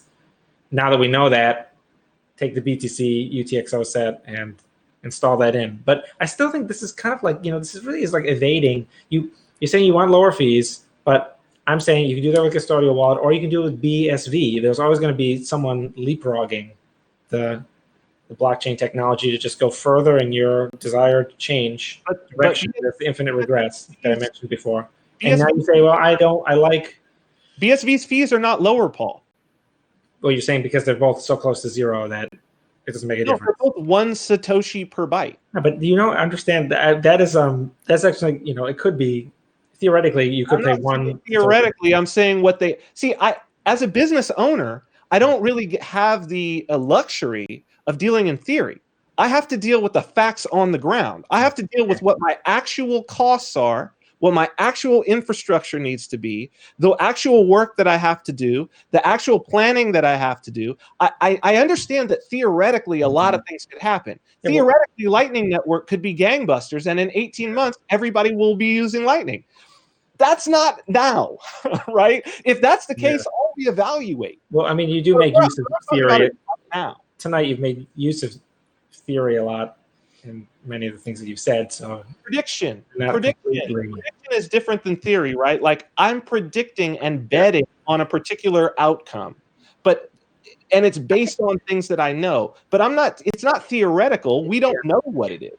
I think your strongest point is the culture point, which is that ultimately, here's a point that Giacomo made in the third one, which is that, in order to be consistent with this message, BCH is going to have to hard fork again to increase the block size further as the demand for the seats on the bus increases, which means that this is kind of in a state of flux, and similarly, the layer 2s on BTC are also in a state of being worked on by humans. And so there is a question in which there's a kind of a sense in which both projects are, you're betting on a team of people. Is that true? A hard fork is necessary, Vin? Well, to be honest, BCH has already hard forked multiple times to increase. Every 6 months, which I think is a big problem. Well, you may think it's a problem, but the fact of the matter is we forked from 8 megs to 32 megs, and the network stayed and the community stayed together. And so hold on. I think you're going to regret saying that. Yes, I will concede. Yes, because right now there's in the process of an Amory Sachet Roger Ver fork. So you live by the fork, die by the fork. It's happening. Happened several times. I have said publicly many times, right? So I've said publicly many times that the hard fork comes with some major risks. That doing a hard fork every 6 months comes with some major risks. But on the idea of on the notion that that Giacomo said, BCH will have to hard fork again to increase the block size. Well, the current block size is 32 megs. Okay? And as I just said, that's 8 times the total current transactions, 8x, the total current transactions, even at peak, that all the forks of Bitcoin. Yeah, but there's no relevance. There's no historical. It is relevant because the relevance of the historical rate. That if your mission statement for BCH is we want to be like Visa, then it's just some back of the envelope math that you're going to need something like blocks that are 1 gigabyte in size, which would be very. No, because I don't think that I already said I don't think a blockchain can scale to global levels on the blockchain. We're going to need drive chains, not Lightning. We're going to need other solutions. But what I'm saying is that if we were to even get to 16 megs on BCH, the amount of we're so far from that. We don't even have 1 meg blocks regularly. Even at peak, we don't have 1 meg. So we would have to increase the amount of traffic that was taking place so greatly that that would be correlated with additional economic activity. And it's at that point that we don't have to plan for something we don't know what that economy will look like. We don't know when that will take place. It's like, again, a city with 1,000 people in it saying we need to put in a freeway to deal with when we have 1 million people here. And it's like, one, you don't know if you're ever going to get to 1 million people, right? Let's try to get to 10,000. Right. You're making the argument against big blocks now, unless I've misunderstood you. You're saying freeway. I'm saying and this is the argument being made in BCH, by the way. The gentleman, Stephen Patterson, who was going to be on here, his biggest criticism of BCH has been that the thought leaders in BCH say, well, we don't even need 2 megabyte blocks right now. Now, any statement that this is payments network or Yeah, not. for when the traffic is there, and that's the point. But now you have this thing that infallibly measures the traffic. And don't you see why people it's called full blocks. It's actually an objective measure. I can look and see what's the size of the block on a regular basis. It's the bus again. I don't need a 50-person bus if I only ever service 10 people. Like, it's really easy. So what's the point? So what's the point in having big blocks if y'all not using the block size? No, the point was to fork. The point was to fork away to enable the ability to go scale, bigger blocks. To enable the ability to scale if it ever came to that. Because, right. So what's the point in talking about a big dick if you can't get no bitch? Dude, I agree. I don't get the argument. That's why I'm talking about we need to be focused on going out and getting bitches and not worried about the size of the dick. Because right now we don't have no bitches. So we need, what I'm saying right here is Paul is worried about swinging around. You're gonna need you're gonna need some bigger boxer shorts if you're gonna increase your dick to 64 megs. And I'm like, no. We don't even have any bitches. Why are we worried about the size of the dick? We don't need to increase it. Let's go out and get it. And by the time we got all these bitches, if we need to get more, then we'll worry about the size of our dick, right? If we need more, but we don't even know that. Yeah. And so right now, you're making the case against larger blocks, are you not? You're saying we. No, I don't. It's just that large blocks is a moot point. Okay. Well, I think I see what you're saying. You're saying we want some kind of feedback machine to increase the block size if we. Yes. Oh, I know. That's what I was trying to say. Don't you see why people are uncomfortable with that? No, I don't. Oh, because I mean, the one little thing that you proposed. Whenever the blocks are full, make them larger. Yes. I don't know how much. We could do what's 32 megabytes of a transaction is 250. Whenever, Paul, not whenever. Because the initial fork was about 1 meg. The initial fork was about 1 meg. People thought 1 meg was a ridiculous size for these blocks to be and knew that it could be done safely at, let's say, 2, 4, 8, right? Now, we know that if it was to get to 22 megs at this point with the way the implementations are, there's going to be a problem. We know that already. But we're so far from 22 right now that what I'm saying is, let's get to 22. What we need to do is we need to increase the traffic. And the way to do that is to enable businesses, entrepreneurs to make a profit on your chain because the entrepreneurs bring the traffic. Yeah, okay. Well, I'm glad that you mentioned that because you do agree that at some point it will be impossible to validate the block in about 10 minutes. Absolutely. At that point, the network cannot possibly work and will 100%. So that's good. We at least agree on that the bus will eventually get so big that the engine can't start or something. And no one in BCH disagrees with that, by the way. And that was one of the main points of why BSV split was because BCH are reasonable. I think I do understand that, but I'm just trying to sketch out for the audience that, you were painting this picture before about one has lower fees and one has higher fees and they're completely the same, but you now do acknowledge that the one is closer to a potential, some kind of statistical event that would lead to its oblivion. So that's like the pacemaker thing. But BCH actually isn't closer to that because BCH actually has less transactions than BTC does. Well, yeah, well, that's true. That's true. It's because the bus, no one is getting on this bus. So it kind of moves every point, though. Well, BCH is doing, actually, when the fork first happened, I was very ambivalent about it.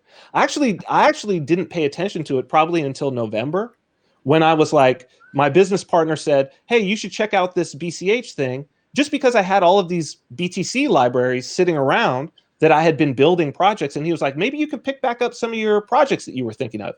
And when I went in and saw, oh, damn, all I have to do is point it at a different node and basically change 1 byte in every transaction. And oh shit, everything works again. And now the fees are nothing. And then I built Cointext. I can see. Right? I'm not disputing that. The lower fees is better than higher fees, and making it easier for people to interface with the network is better than, just telling them that if they can't figure it out, then they suck and they should take a hike. I agree with that. I'm not saying there's absolutely no upside at all to larger blocks. I'm saying that BCH, as I said, BCH has to jump 2 hurdles. It not only has to be better, which I do contest. Let me hop in real quick. But it's not just being better is not enough to win. We got a super chat from Logan King 1999. Thank you, Logan. He said, appreciate you initiating and cultivating conversation between both sides. Would love to see Jimmy Song or Willie Woo brought on for the BTC side in an upcoming debate. Keep up the solid work, brother. Thank you, Logan. Derek Moore, thank you. You've been rocking with us through all these debates. He says, we must harden the network or it topples at scale. Stress test with my money is none of your business. 1 Satoshi per byte. Fees are cheaper on Bitcoin SV. BCH has the 400 kilobyte blocks that BTC wants to have. Derek Moore, I made 256 megabyte blocks on SV. 22 megabyte limit is false. Yeah, so there's someone telling you, I guess. We had two on that I think were kind of indirectly. One person said that you shouldn't mess with their stuff, and I don't. I think you're a smart guy, and you can understand why people react negatively. You're increasing when you increase the block size. You're saying I'm not increasing anybody's block size. I know, but I don't contribute to any implementations, and I don't make those decisions. So I'm only betting on decisions that other people have already made. Let Paul finish. When the block size increases, we have people running software on the computer. The software has to work harder. And what if imagine you live in some kind of condo complex or something, and someone just says, well, we're going to run more AC, and the monthly charges are going to go up. Even if they only go up, like you say, oh, they're only going up 20 cents and it's going to be 5 degrees cooler in here. And you might think, well, that's a great deal. But still, it's not your 20 cents. You should be able to see why people would be entitled to at least complain and push back, and why someone would want to take the other side of this argument that we should just march the fees as low as we possibly can. The common charges be damned to however high up they go. This is a monthly maintenance cost for people running the node. They have to pay for hard drive space and bandwidth. And who knows how some of them we will probably see at least someone in Venezuela or whatever, pay with their lives. So someone will hunt them down and kill them. It's kind of melodramatic to say, but that type of thing, I expect it to happen at least a few times. I want people who want to run their own full node to be able to run their own full node. And I think also if people want blocks even smaller than they are, if they want them to be 300K, like if Luke Dash Jr. wants to fork BTC to a 300K version of that, he should be allowed to do it. And I think that if BSV wants to go out and someone will agree to mine these 256 meg blocks, they should be able to do it. I want all of these things to take place, and I want you to be able to run whatever software you want to run on your machine. I want you to have full financial sovereignty. That's the reason why I'm in Bitcoin in the first place.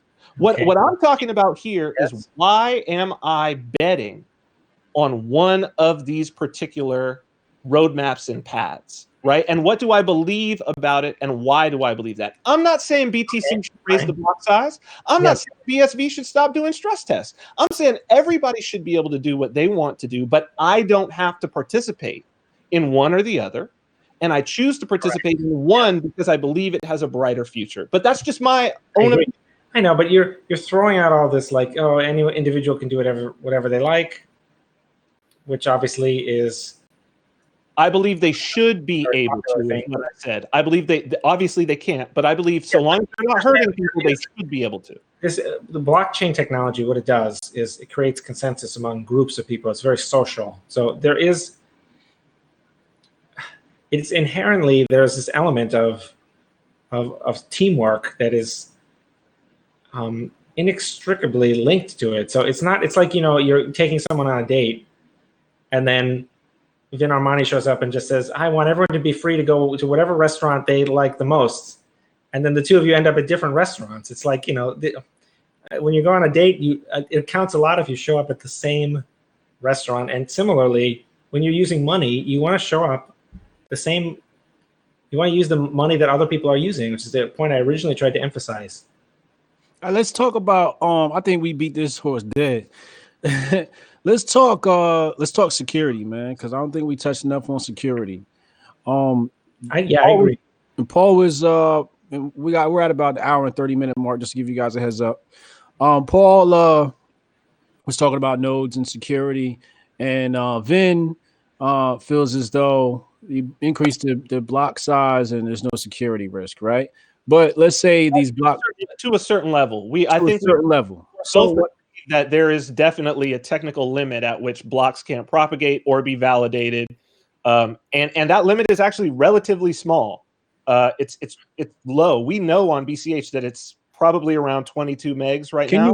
Can you walk us through exactly what happens, or what are the risks, and how are these risks brought into play when the block size increases? Paul, you want to start, or you want me to go? Well, I thought he asked you, but I can go. Either way. I didn't know. I mean, I'll speak from a standpoint. I'll go first, just speaking from a standpoint of this issue of the blocks getting significantly big. So in Bitcoin, you have many-to-many network. And so you need blocks when they're freshly found. You need them to propagate, moving out to all of the nodes relatively quickly. And so the bigger the blocks are, the more difficult that is to do. So you have the chance of blocks moving around, getting found at various different times, not reaching the full length of the network.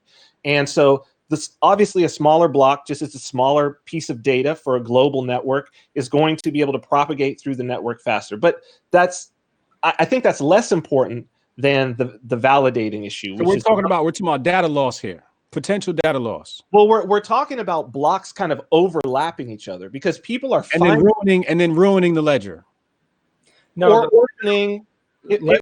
Ruin it. The ledger is going to be very safe. The unfortunate thing, it's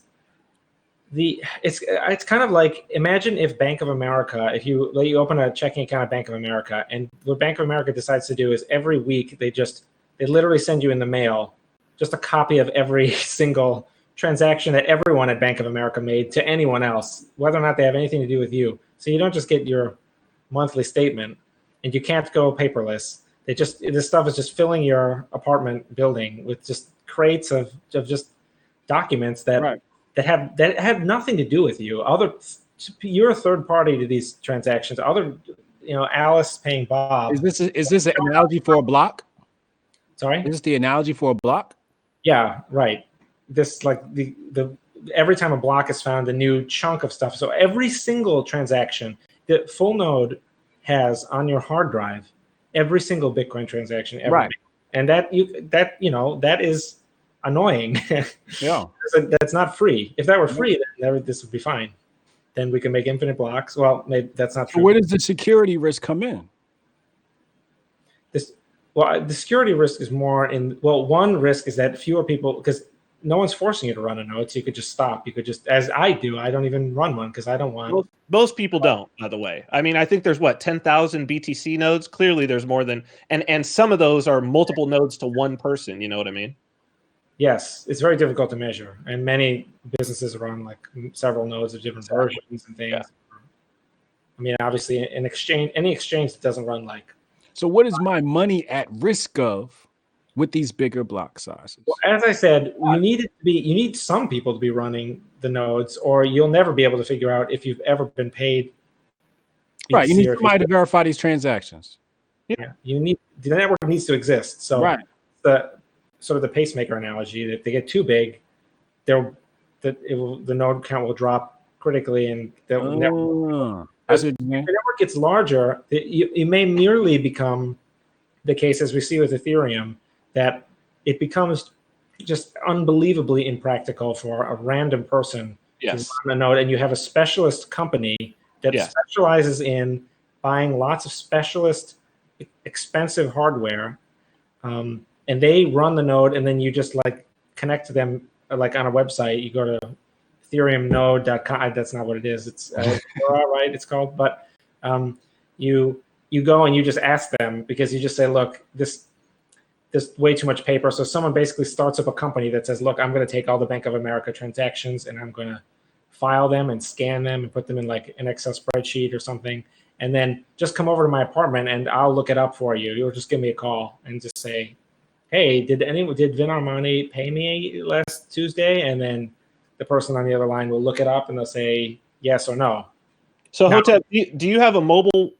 I'm assuming you've got mobile wallets for Bitcoin and the other cryptocurrencies. You got a mobile BTC wallet? Do I have a mobile BTC wallet? Yeah, like a blockchain, Yes. or like a app. Yes. Right? Your wallet app. Yes. So your wallet app is doing exactly what Paul just described. 99% of the wallet app. Oh, there you go. I don't know. It's probably not a SPV. What do you got? I got blockchain. Okay, blockchain, perfect example, right? So blockchain.com, now they used to be .info, so I always say that, but blockchain.com, they have their own nodes that they run. You're connecting to their infrastructure of that node. So you're connecting to an API with that, and that's what's reading the blockchain. You're not running a node. Right. That's 99% of people who are interacting with any of these are already doing this. And this is my point. My point is that if we grow to global level, that the people who will be running the infrastructure, who will be running the nodes, will be businesses. Right. And so if you want security, you need to have the maximum number of businesses. Right. The difference with the BTC argument has always been, no, we need regular civilians to be running nodes, validating their nodes. Anybody should be able to run a node, which is fine. Right. Sure. Anybody, Validate I think your own transactions. Sure, if you want to do that. But what I'm saying is, I think it's unrealistic to expect that if there were 1 billion people using Bitcoin, that many more than are currently running nodes would be running nodes. The new people who are coming on are not coming on and running nodes. Peter McCormick doesn't run a damn node. There was a big thing about that. It's probably very unlikely that you, Hotep Jesus, will ever run a full node. Paul Sztorc doesn't run a full node. I for my personal transactions, I don't run a full node. The only reason I run a full node is because I run them for my business, right? And other people connect to those as well to be able to interact. So my business supports many transactions, right? Tens of thousands, hundreds of thousands of transactions are moving through the infrastructure of my business. They're trusting my node every time they do that. It's non-custodial, but they're just trusting that I'm not lying to them about what the contents of the blockchain are, and that I'm forwarding on their transactions. They're buying Vin. They're seeing that I have no incentive to steal of lying to them about what's on the blockchain, because I make my revenue from my business by putting their transactions on the blockchain. Right. So if I lie to them, they'll stop using my business. Exactly. It's very straightforward. And so my whole argument is that I think that those people who would sacrifice businesses being incentivized to run nodes for individuals who are not businesses to run nodes, I think is a dumb decision. All right, so Paul, they could.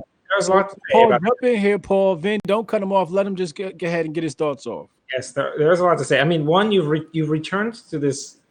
I hate to say, because I'm just trying to understand your point of view, and it's going to sound like you're going to want to jump back in and clarify. But you know, this is just my style of thinking about things. So I mean, you've gone back to this theory that businesses are they have some kind of immunity, and if something's done by business, it will always be virtuous and infallible and immune to tampering. Many people fear that if it's difficult to run a node, there will be laws or some kind of harassment of the people who do run the nodes. And if they're concentrated in businesses that have a mailing address and a CEO, a lot of people have concerns about that. Those are what some people in the BTC community have. I should also mention that I don't really toe the party line. As the BTC, everyone's supposed to be running a full node, but I don't. I'm a little unique in that way. A couple other things that I think we should mention is that SPV is a little bit. There's this mode called SPV, Simplified Payment Verification. Yes, and it's extremely clever. It's ingenious. I love it. I think it's great. Satoshi did something clever where he said he set up all the data structures in this way. It's almost magic. If it was to me, because I didn't know cryptography before Bitcoin, and I had to learn it later. It's really cool for just, I think it's something like 4.4 megabytes per year. You can get all the headers for the block.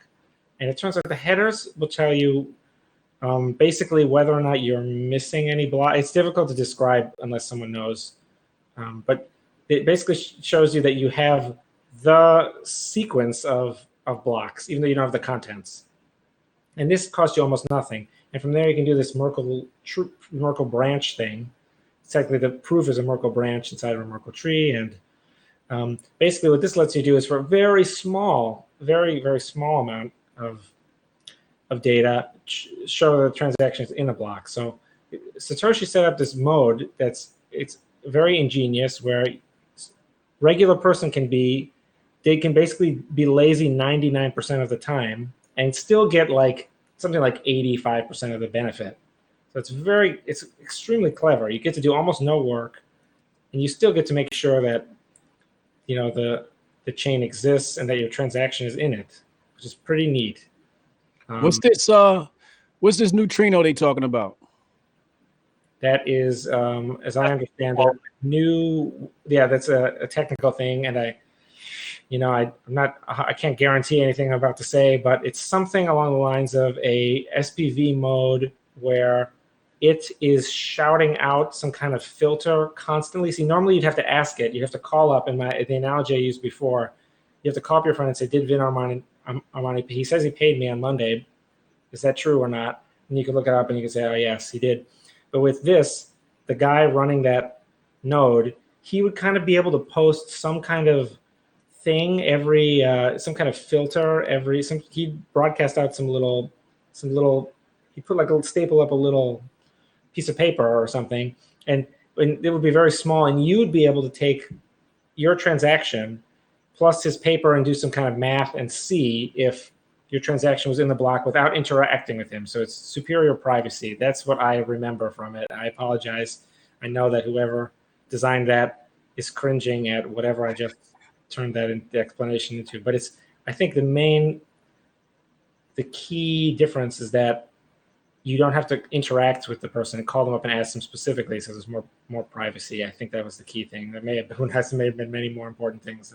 So if you want to try it out, it's been forked for BCH. Actually, Chris Pacia from OpenBazaar and BCHD, and Josh Ellithorpe from Coinbase and also BCHD. The Neutrino wallet, you can actually on mobile, it actually is doing this, and it's actually a really cool SPV wallet. That can connect to a full node as well, which is pretty sick. Like if you have a full node at home, it can connect right to it. So they may be talking about the Neutrino wallet in the chat. Actually, they may not be talking about the full project. SPV is very clever, but it has a limitation. Of course, there's always a catch. The catch is that you don't actually know if the headers that you got, which are very small, you don't actually know if those are real headers to a Bitcoin block. You think they are, but since you can't see the contents of the block, you don't know. And you don't know if the miners minted 1 trillion coins and gave them to themselves in that block, or if they added up the fees incorrectly, like the fees added up to 1.3 Bitcoin, but the miners just credited themselves 100 Bitcoin.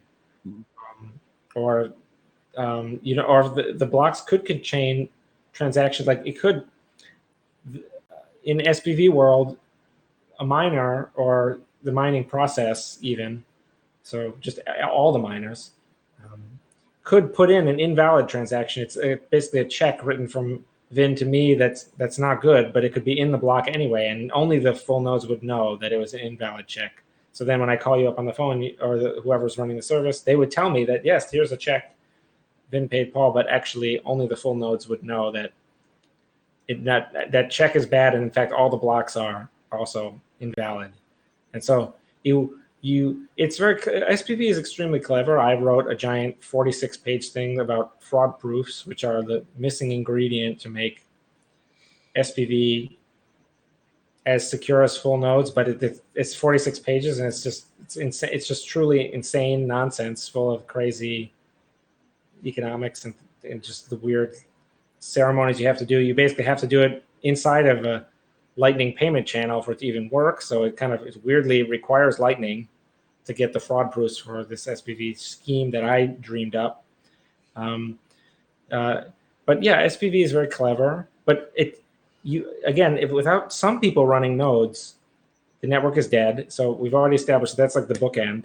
And then as you get closer to that edge, you run the risk. There's this concentration. Only a few insiders. You're moving back towards the trusted third-party world. You're still very far away from it relative to the traditional banking system. I don't think anyone disputes that. In fact, I think even Greg Maxwell made a Reddit post about something like that at one point, if memory serves. But you are moving further away from there's a difference between if you like owning a gun and you being able to call up someone who owns a gun and asking for help. It's like, you want to have your own stuff. This is a piece of software that is trying to guarantee ownership and title over things. So it's understandable that people do not want it messed with. There's definitely, at one point I used the debt ceiling image in an argument. I was cataloging arguments about the block size, and a lot of people think, well, if we raise it now, then who's to stop us from just raising it forever until the network is dead as a way of attacking the network, or just so the network can be more easily harassed, let's say. And so the idea that it's free and that there's complete neutrality between small block transaction and large block transaction, I think isn't true. And I think mostly everyone agrees that it's not true, right? At least that's... Vin, what's on your mind? Well, I think this is actually, what Paul is saying right here. I actually do not disagree at all with anything that he has just said. Okay. And it's actually the reason why I think it is very important for BTC to exist and for there to be the constant discussion within some community of people who are incredibly brilliant and who are concerned about let's think adversarially, and let's think about what's the absolute worst case. Hold on. Let's think. If I'm misrepresenting your position, please tell me now, because I was going to go on. Then doesn't it all hinges on brilliance then? No. 1 megabyte forever, as they say now, it doesn't hinge on anything. But you're saying, we need to have all this. No, I'm not talking about the block size. I'm not talking about the block size. I'm saying that there needs to be an environment where people because I will tell you this, that is not the, let's say, the priority. It certainly goes down in priority list, right? Like adversarial thinking is not a part of BSV, right? It's just not. No, they're very funny.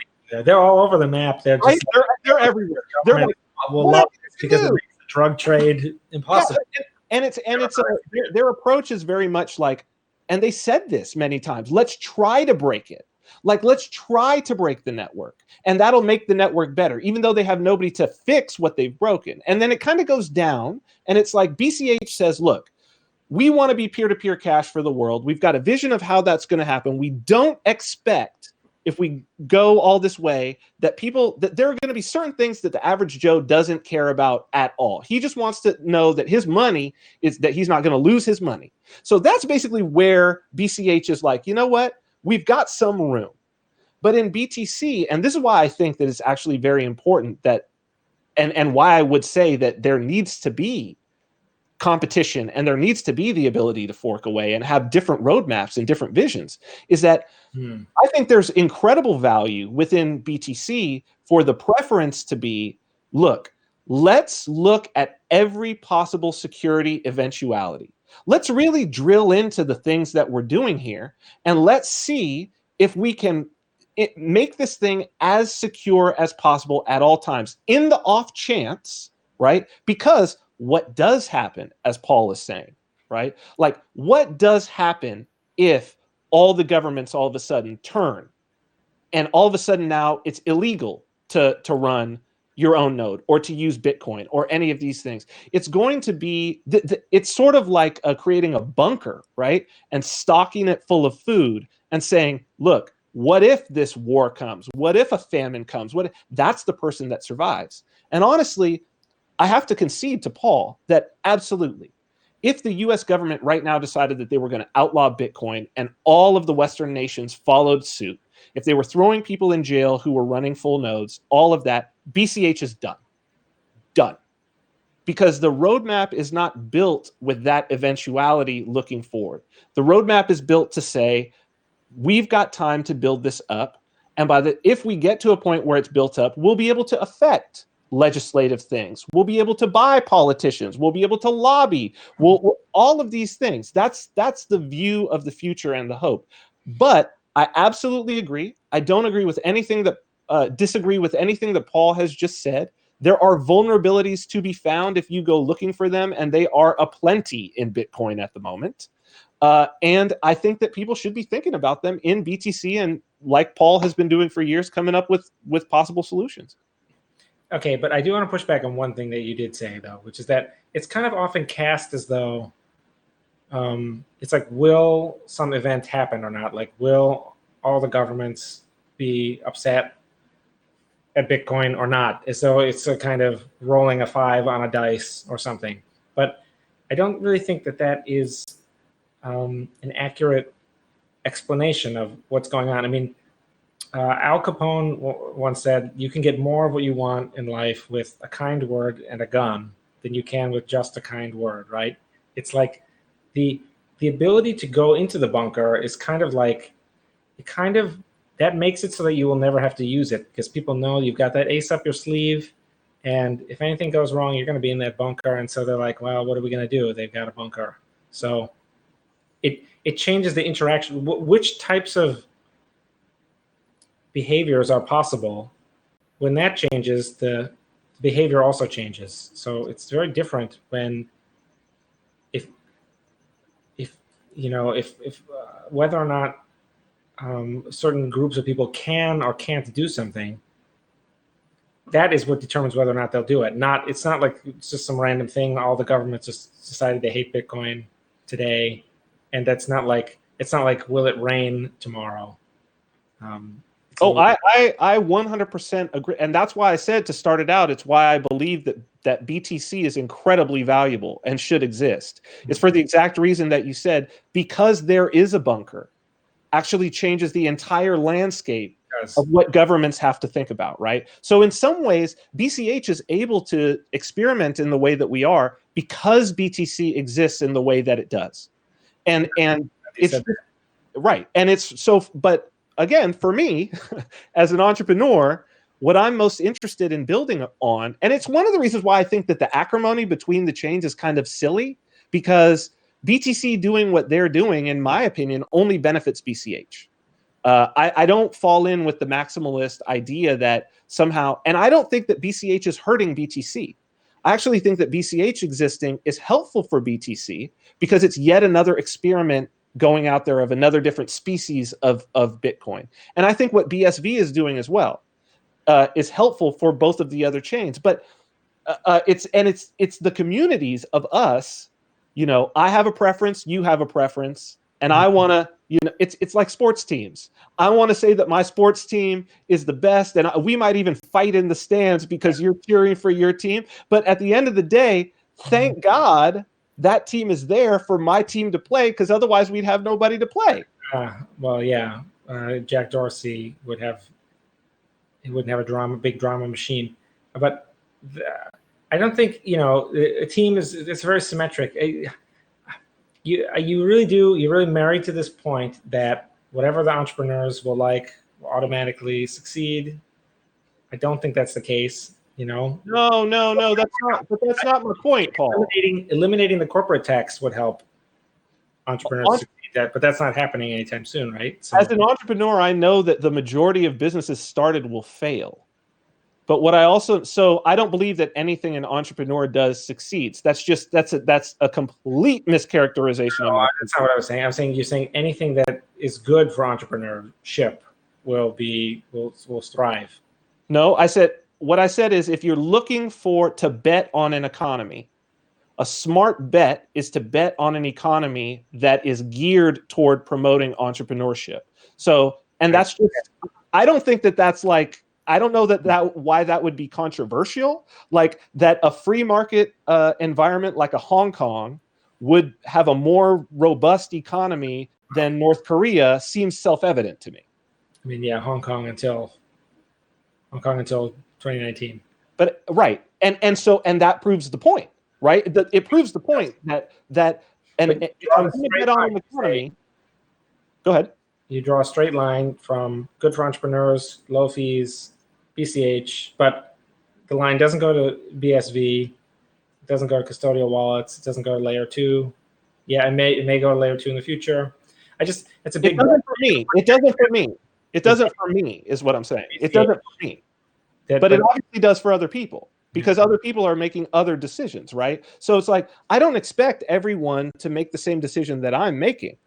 Not everybody bets on the same horse in a race, obviously, right? And at the moment, I'm not betting on the favorite. Granted, I'm not betting on the favorite, but I believe that I have some information about the one that's slated to be third. Yeah, well, maybe other people don't have. A very cool thing that is funny is that as the coin as other people think the coin's future, as other people become pessimistic, the price goes down and you can get an even bigger return if you're right when other people are wrong. It's the magic of. And the new business that I'm building actually will make more profits. Well, the current business that I'm in actually makes more profits if the price goes down. So I think that you're going to see a whole new class of businesses and any stablecoin business that's operating on stablecoins, this is true of. That if the price goes down, therefore the fees go down, but the price of that 546 Satoshi stays at $1, they actually have higher profit margins. So I think we're going to see a whole new class of businesses that are using Bitcoin in a different way, and where this idea of the price being higher or lower, like I see Satoshis like oil, and if oil is low, that's good for entrepreneurs, right? If the price of oil is really high, that's bad for entrepreneurs, and that's how I see Satoshis. I know, but it's like, why, Venmo is free. Like, why? I'm still not fully grasping the first point you made about the how central the fee question is for you. The main benefits are lost if a trusted third party is still required to prevent double spending. Not though, if you're running a business and you have a mailing address, it would seem that you would not have. Well, I guess you were saying before about running an all cash business. Maybe that. Yeah, what I'm saying is that I came to this from a particular place. I'm obviously a libertarian.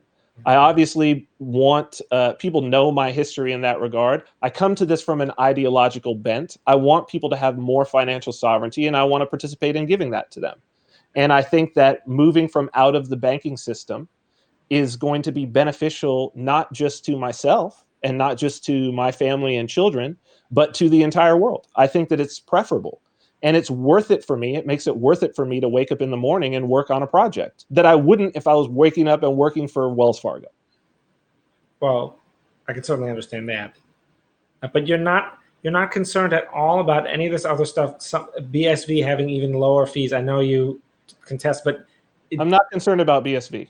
Yeah, it's something else. BCH squared. Someone releases a new BCH. It's exactly like BCH, but the blocks are even lower.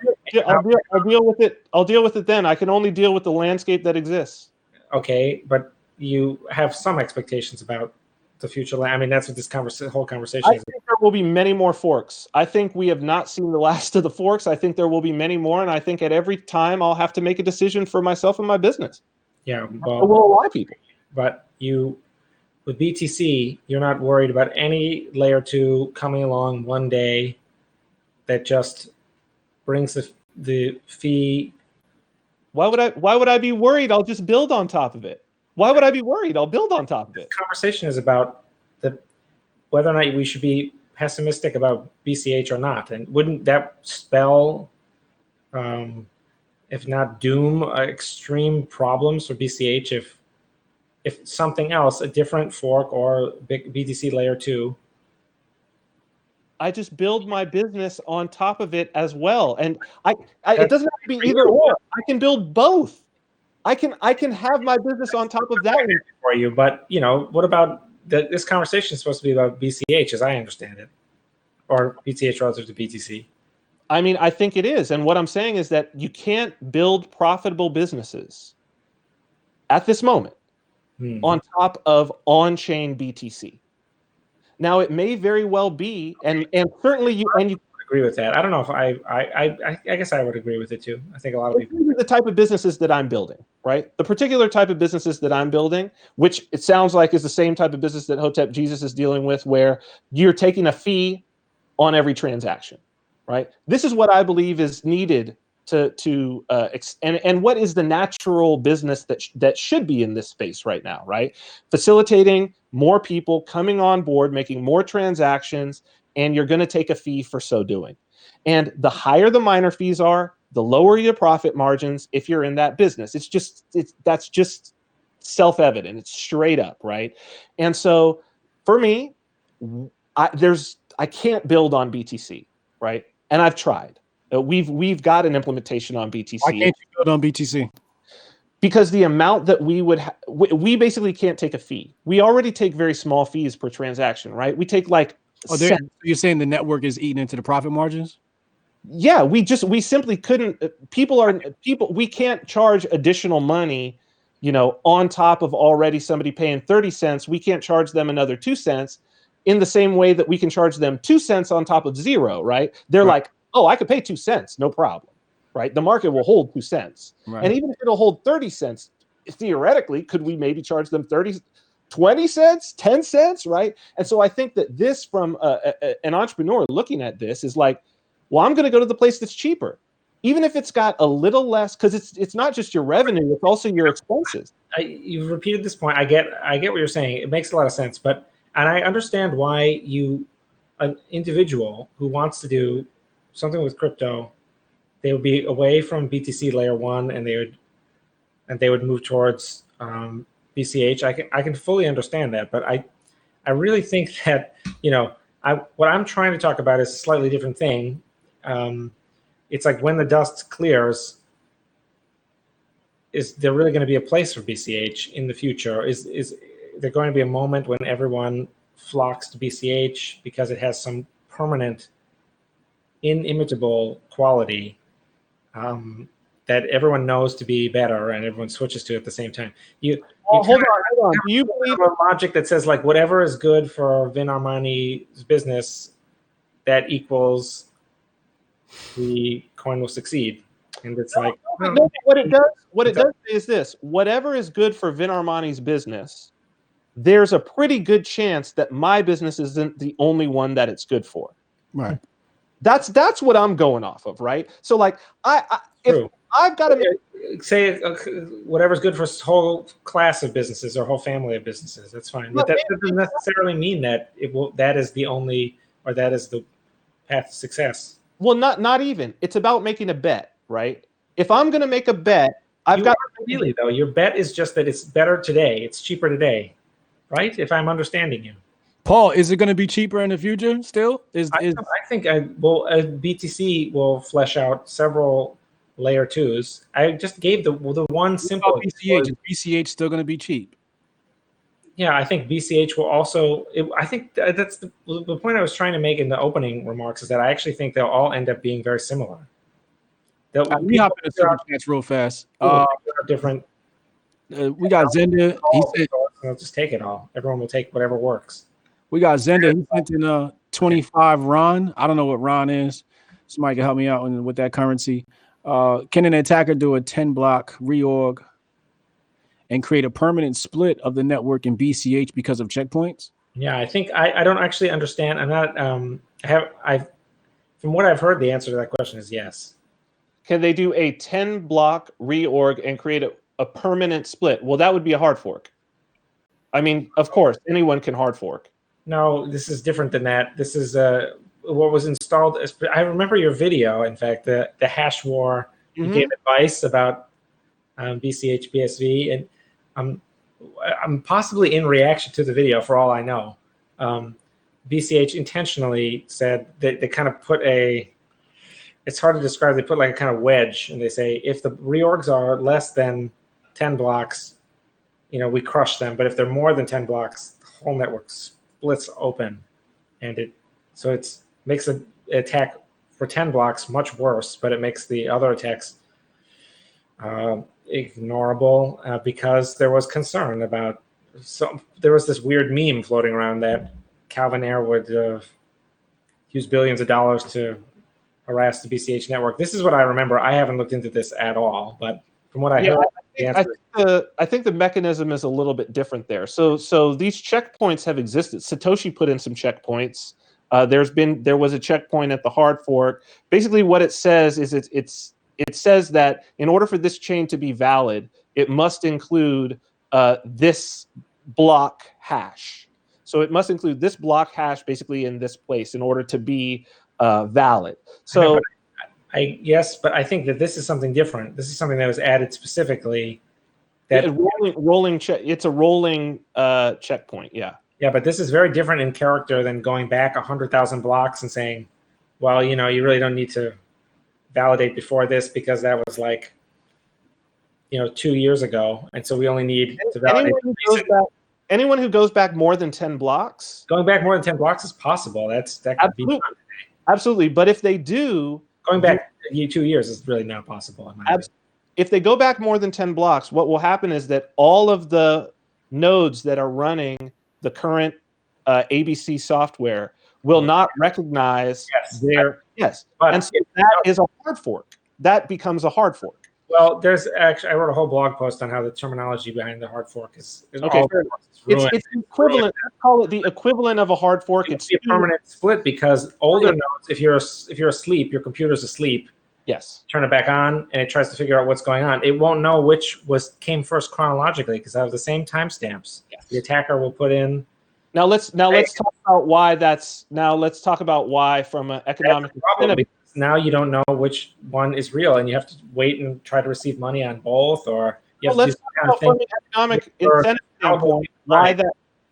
No, let's talk about from an economic incentive standpoint why an attacker wouldn't do that, and the reason why is all of the exchanges run ABC nodes, all of them, and so you could go ahead and fork, but where are you going to sell those coins? You're either going to have to get a new ticker, or you just wasted it'll be very expensive to pull this off.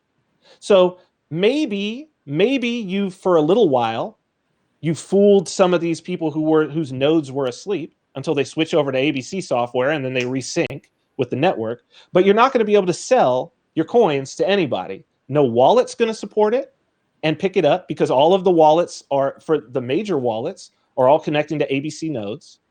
And so when this would become a potential issue, and it may be an issue very soon, we will see, is those checkpoints, as I understand it, are not in Bitcoin Unlimited. And Bitcoin Unlimited, I believe, at this point has about 50% of the nodes on the network.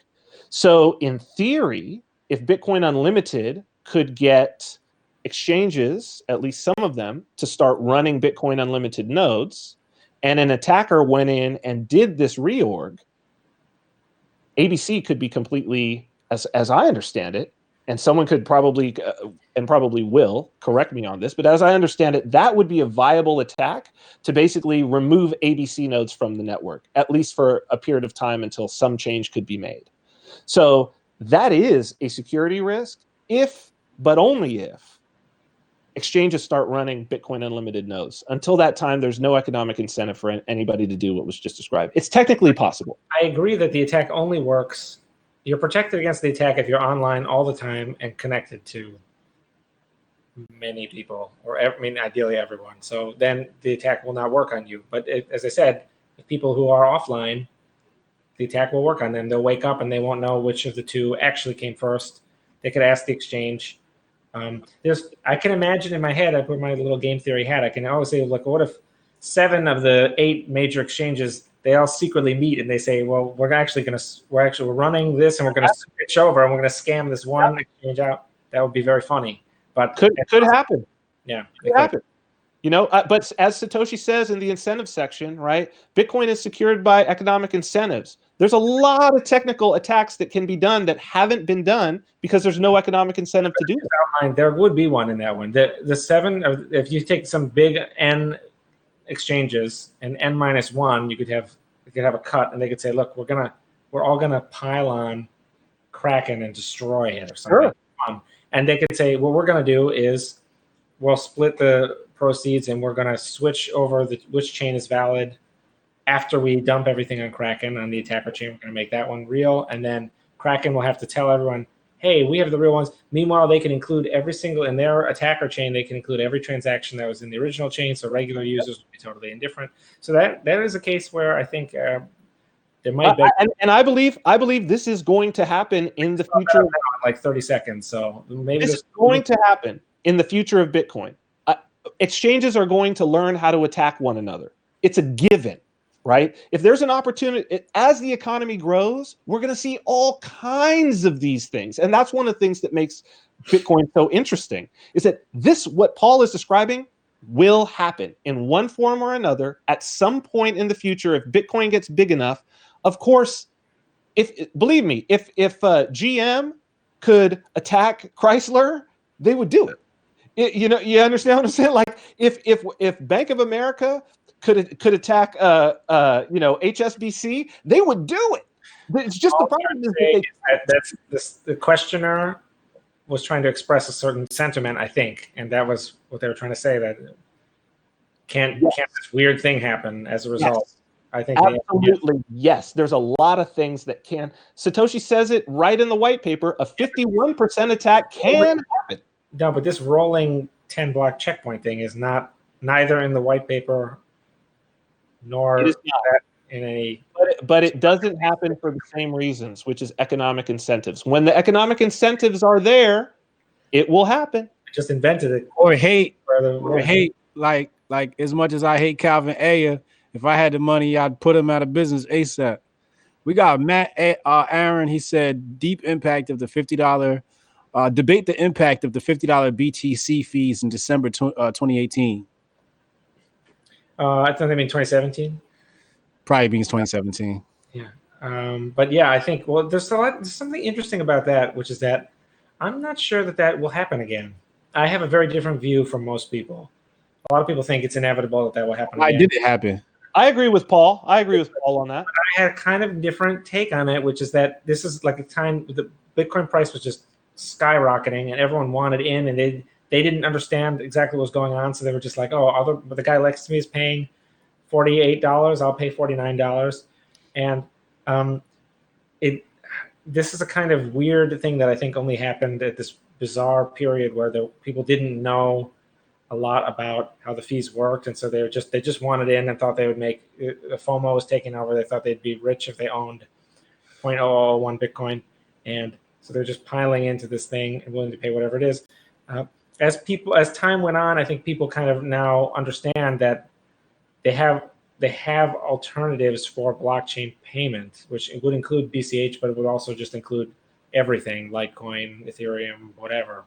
So I think it's going to be very difficult. But again, my view is very different than many BTC people, many core people. But yeah, I kind of think that will probably never happen again, but for a bad reason, not because the supply will always keep the prices down, or because I just think it's because people will never have that type of craze again. They're not willing to pay $50. Why pay $50 when you don't have to? Even if you're a super rich guy, you're like, why am I paying $50? I could just do some other thing. So for payments, it'll be tough. You need another crazy moment where the price is just skyrocketing and everyone wants in very quickly. Vin, you got anything to add to that? Yeah, I think I actually agree with Paul, but I have a little bit of a different take on it. I agree with what he said. I think that's a factor. I think that another factor that we saw was exchanges and other businesses that are operating on BTC have done a lot of work since that time to optimize their transactions, batching transactions, they were really taking, they were kind of being slipshod about it. And again, economic incentives, they were the ones getting hit with the fees for the most part. And then they were having to pass it on to their customers. So they have the exchanges and the businesses that are operating on BTC have a huge economic incentive, again, because low fees, you're incentivized to have low fees. And so they have optimized their transactions. And so I agree with Paul totally. Like, I think it's very unlikely because you also had a great reduction in just use of BTC in like merchant stuff, and now the culture of BTC is you should not spend it. You should either use Lightning or you should use Litecoin or whatever it is, and so yeah, the people who want to use it as currency have already, I think, decided that they're not going to use on-chain BTC, and the exchanges have optimized. So I totally agree with Paul. We'll not see low fees that are necessary, but we will never see those $50 fees again. Awesome. I can get back into I wrote a big essay. Fees are too low for the hash rate security in the long run. Everyone, of course, in BTC misinterpreted that as being a complaint about high fees because they've been trained, Pavlovian trained to, whenever they hear the bell about fees, to say about how Lightning will bring them down or something. The whole essay was about how fees were too low. Remarkably, like 80% of the people who read it. So I just want to be respectful of you guys' time. I know I promised you under 2 hours. We're at 2 hours and 19 minutes. Got a few super chats I just want to get out, and then we'll wrap this up for you guys. Right. Go ahead. Derek Moore, he said, okay, 22 megabyte limit might exist on BCH because of bad algorithms. Brody McFarlane, he says, why is Drake on here debating in the shadows? Derek Moore, Bitcoin is an adversarial mass surveillance system. Matthew Erickson, based specifically on what Vin is saying about why he builds on BCH versus BTC, why does he build on BSV? Derek Moore, the same economic arguments ensure that SV is safe. You build on BSV, Vin?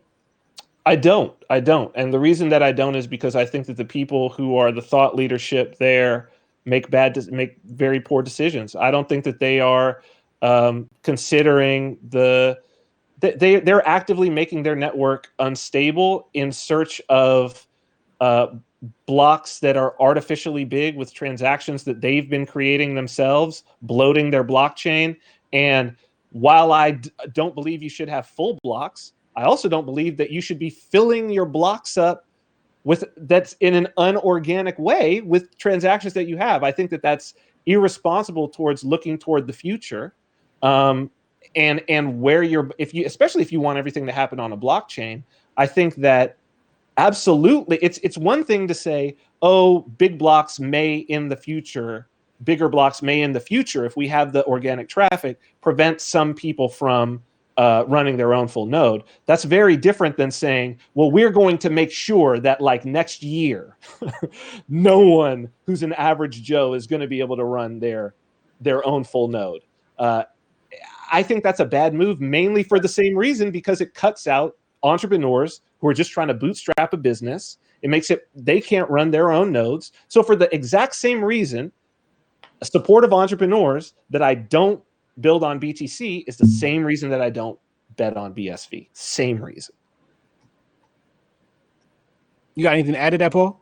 Yeah, the BSV is really, they endorse this theory that Satoshi had everything figured out and that it will all work itself out and you don't need to worry about the node cost. And to their credit, they're very consistent. They go 100% on this theory. They do. And I agreeing completely with Vin that we all benefit by getting to see the results of this experiment. Exactly. It's going to be very strange. We can all benefit. I'm pessimistic personally. There are many crimes against truth in Bitcoin SV. They just constantly say all these things that make no sense about data being hosted on the blockchain, conflating the precious full node data that everyone's responsible for with throwaway timestamp data, and to just think that just all these things they say are just totally crazy. And it's why I'm glad that BSV exists. I'm glad they exist because one, they're entertaining, and two, they're a great example of what not to do. And so, like, I feel like you need to have that crazy uncle so that you know, like, who to not grow up and be like, right? It's like, don't grow up and be like Uncle Joe. Do you want to be like Uncle Joe out on the street? Keep filling up your blocks. You're gonna have a syringe in your arm laid out in the park, just like Uncle Joe. What you got to do is you got to maintain your block size. You got to prune your nodes. You got to take care, and don't just blow up with stress tests, or you're going to end up like Uncle Joe down there with the BSV tards with a needle in his arm in the park. Don't do it. That's BSV to me. I can't decide. I go back and forth. I honestly don't know if BSV is like a satire on Bitcoin Cash, like I was saying before, or BTC. They're both possible. Really. Or is it like BCH is like being leapfrogged and trolled by BSV? It's like, oh yeah, it's kind of like a Donald Trump type of thing where it's like all the politicians lie. Donald Trump shows up and he's like, I'm just going to say all kinds of crazy stuff to get away with it because why not? And it's like, yeah, BCH is like, well, we want the blocks to be big. And then BSV says, I don't know if it's a satire of BCH, or it could also be a satire of BTC of just like, look how crazy they are. They care so much about this. Let's just not care about it at all. And it's like they're trying to like pump up their cock size so big that they're bigger than everybody else. And then what happens later on is their cock busts and explodes. And now you have no cock. Crazy thing. What I will say about them, Paul, that I think, and I've said this before, that if they're going to have success, and they very well might, actually, like they very well may be the Donald Trump, right? That everybody counts out. But what you're not, I think you probably less than me, right? Like we're not taking into consideration how really fucking stupid people are. Right? Like people are really fucking dumb and they really don't do any research and they really don't care. And the fact that BSV exists and are doing what they're doing and are speaking as though they know what the hell they're talking about tells you that people are fucking dumb. And if I had to bet, are there more really stupid people or more really smart people? Very easy bet. Yeah. So BSV, don't count them out. And Craig, CSW, no one can deny he has that X factor. He's got it. That indescribable absolutely X factor. He can convince these people that he's smart. He can convince people that he's Satoshi. I don't know how he's doing it. There's not a shred of evidence at all. It's been caught copy and pasting things from 1993 Econometrica Journal, like just copy and pasting stuff, presenting his own work. And he's just but he's got that ability to just engage with people. He's got that. Well, that's his thing. He doesn't. How is he doing that? I don't know, but he's not engaging people. That's the thing. Well, I agree. Right. There are many people where he's kind of aiming. He's playing the whole liberal CNN thing where, you go to the interviews where you get the softball questions and the interviewer kind of helps you out. It's why my interview with him with MetaNet TV disappeared last week because when Hotep Jesus started asking, what happened to that? Oh yeah, it was me, him, and Kurt. And we had an interview and where is it right now? Mm-hmm. Me and Kurt, we had 2.5 hours of great content. Really? It was 2.5 hours long? 2.5 hours. I would have expected you to say like after 10 minutes he just angrily walked out. He did. He left. Oh, he did? CSW left in 10 minutes. Well, you understand though, that's predictable because his meme, his story relies on a narrative where he is like the underdog and not taken seriously because he's a victim of prejudice. He's oppressed. That's why, because he must be vague. Since he really doesn't really know anything about what he's talking about, he cannot ever be clear. Because as one of my favorite people ever, Robin Hanson, put it so well, he said, the problem with being clear is sometimes you're clearly wrong. And so often it's better for people to just be vague. And, then you can no one will ever nail down, how clueless you are. And so Craig has to find a way to just not answer the questions. And I didn't even come at him like, with the Peter McCormick thing. I didn't talk about fake Toshi or I didn't say any of that. Yeah. Like really just exactly. You didn't fall for his trap. He was laying that trap for you. And then I'm sure he found a way to spring it. Can I note something that's happening right now that speaks to why, whatever it is, we're sitting here talking about Craig Wright. I know exactly. He's got the X factor. So he's got it. He's got it. I know. He got it. Whatever. How is he convincing these people that he is Satoshi? He is some kind of a genius somehow. I don't know. He's got some kind of savant skill that I barely even fully appreciate it. He's got that X factor. He absolutely does.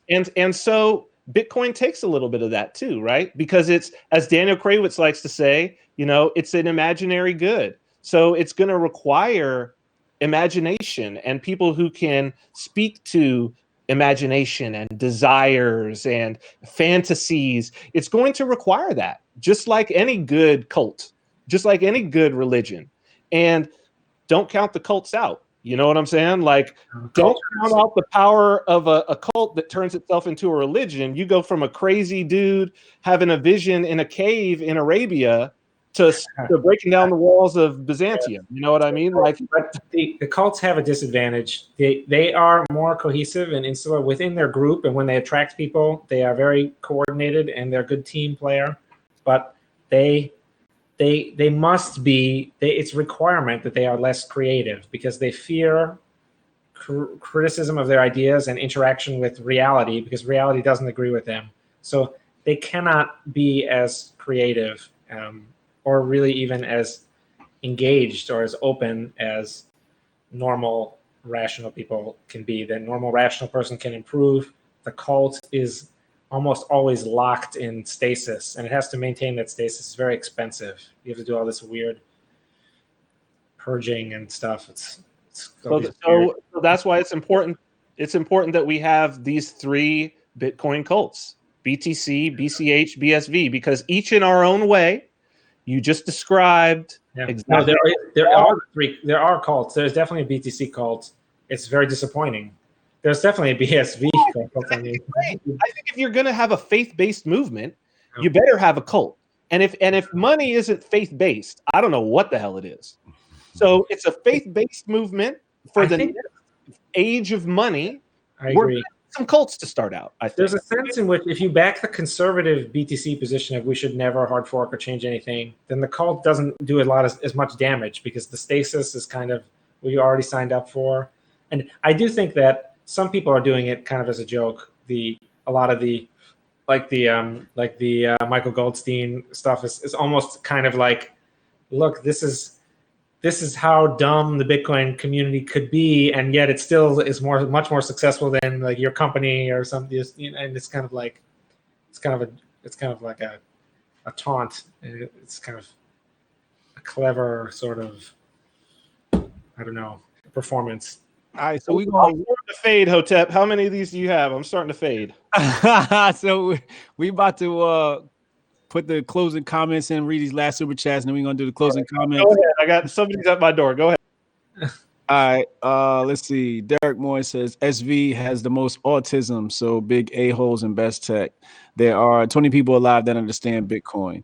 Liberturds and volunturds are bringing down Bitcoin. Josiah says, so we are never going to get to see that CSW Kurt discussion. Yeah, MetaNet TV, I don't know, just vanished in the history after they sat here on my channel telling me that they don't believe in censorship and the blockchain is forever.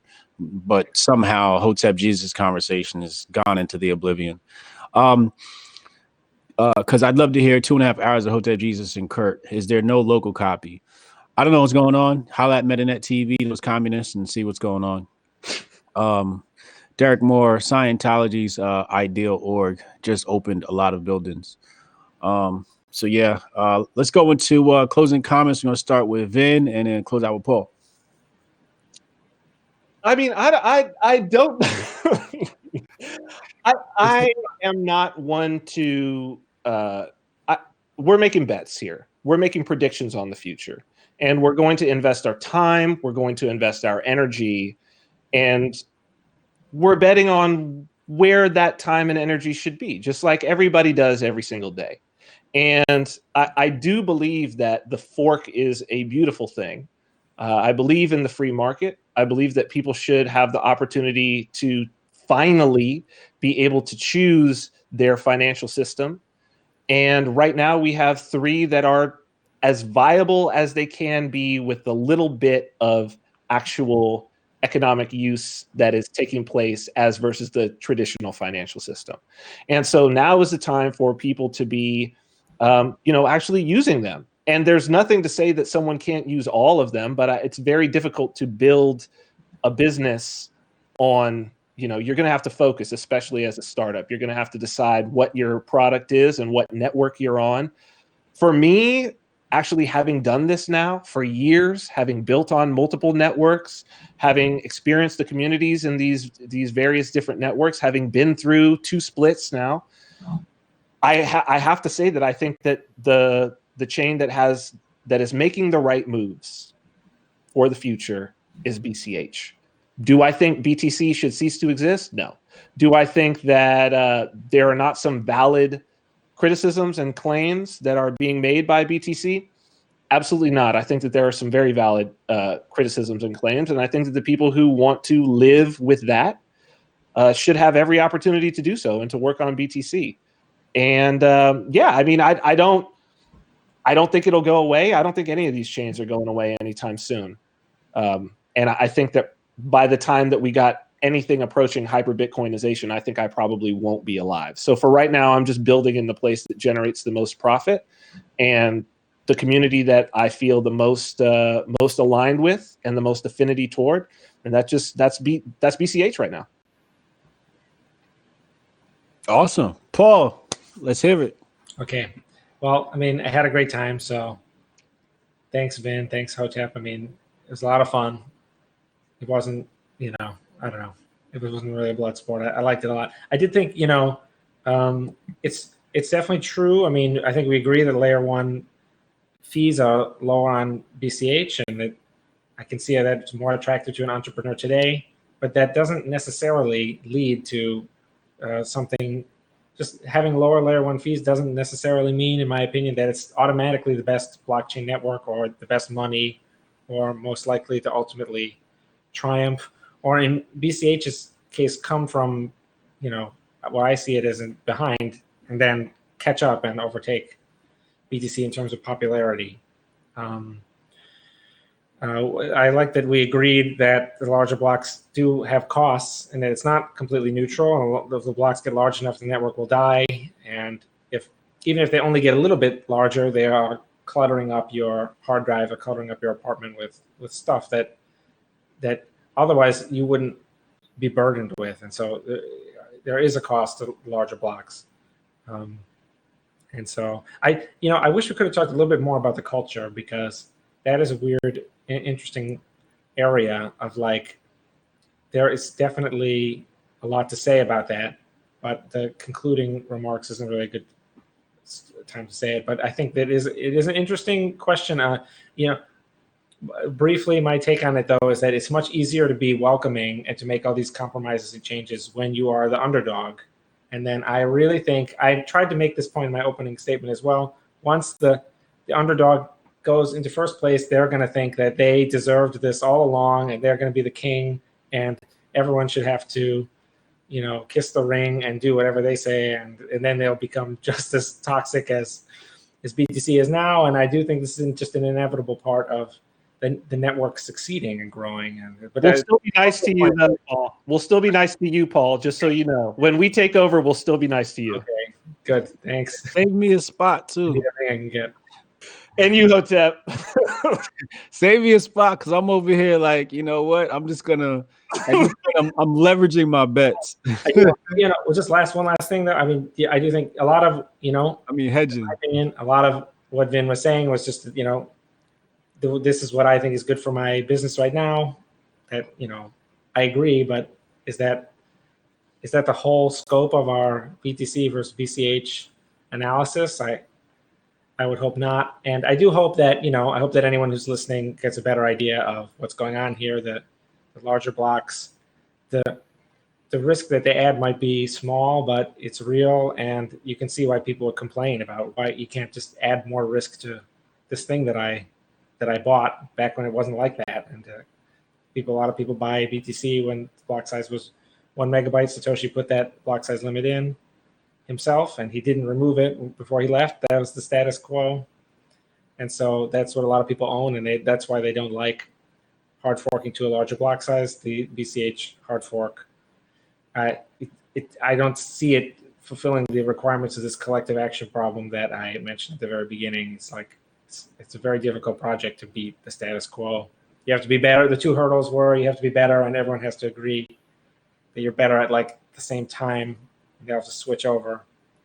I don't know. It seems like it's been a long time and that hasn't happened. So my pessimism on BCH has been steadily increasing. I've become more pessimistic over time. So that's the closing statement.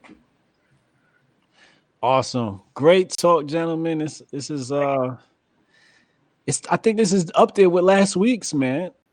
You know, last week was epic. Yeah. I Last week was a real good one. I think this is right up there with it, you know. Great conversation. I appreciate you both coming on, man. Really, really do. Especially last minute, Vin. It was a pleasure. And thank you, Paul. It was great. I'm glad that it was you sitting on the other side. Yeah, me too. I was glad to be here. I had a great time talking to you. It's funny, for this Steve Patterson, I did watch that whole like 3.5 hour thing that I was listening to it. I was like, oh, who's this guy? And then it was like, oh, sub that guy out. I was like, oh, okay. But I was like, sure, whatever. I was listening to it, and then I checked Twitter, and then it was like 50 notifications about this guy is no good. And I was like, oh, expectations are really high.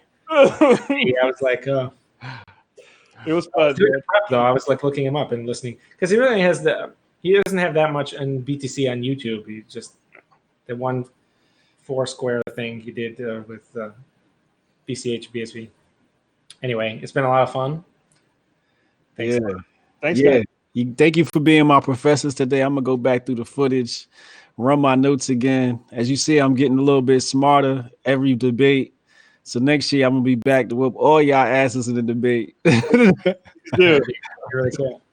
But once again, thank y'all for watching. It's sponsored by Coinbase app. We got haters that hit the dislike button. Please hit the like button. They hit the dislike button before the stream even went live. It was this morning. That's the BSV people. Yeah, that's a type of cult like thing. You know, it's just extreme loyalty to the position, no open-mindedness to new ideas. So that will lead to the creativity problems eventually. Yeah, so hit that like button, hit the subscribe. I'll be back next week. I'm trying to have something special for next week. I might do some playoffs because I know y'all personalities now. So I might bring y'all back and match you guys up based upon personalities and make this thing even more spicier. So everybody stay tuned for more Bitcoin Bloodsport. 6 like total chaos conversation. Yeah. Okay, cool. Sounds great. All right, talk to y'all. And we're off.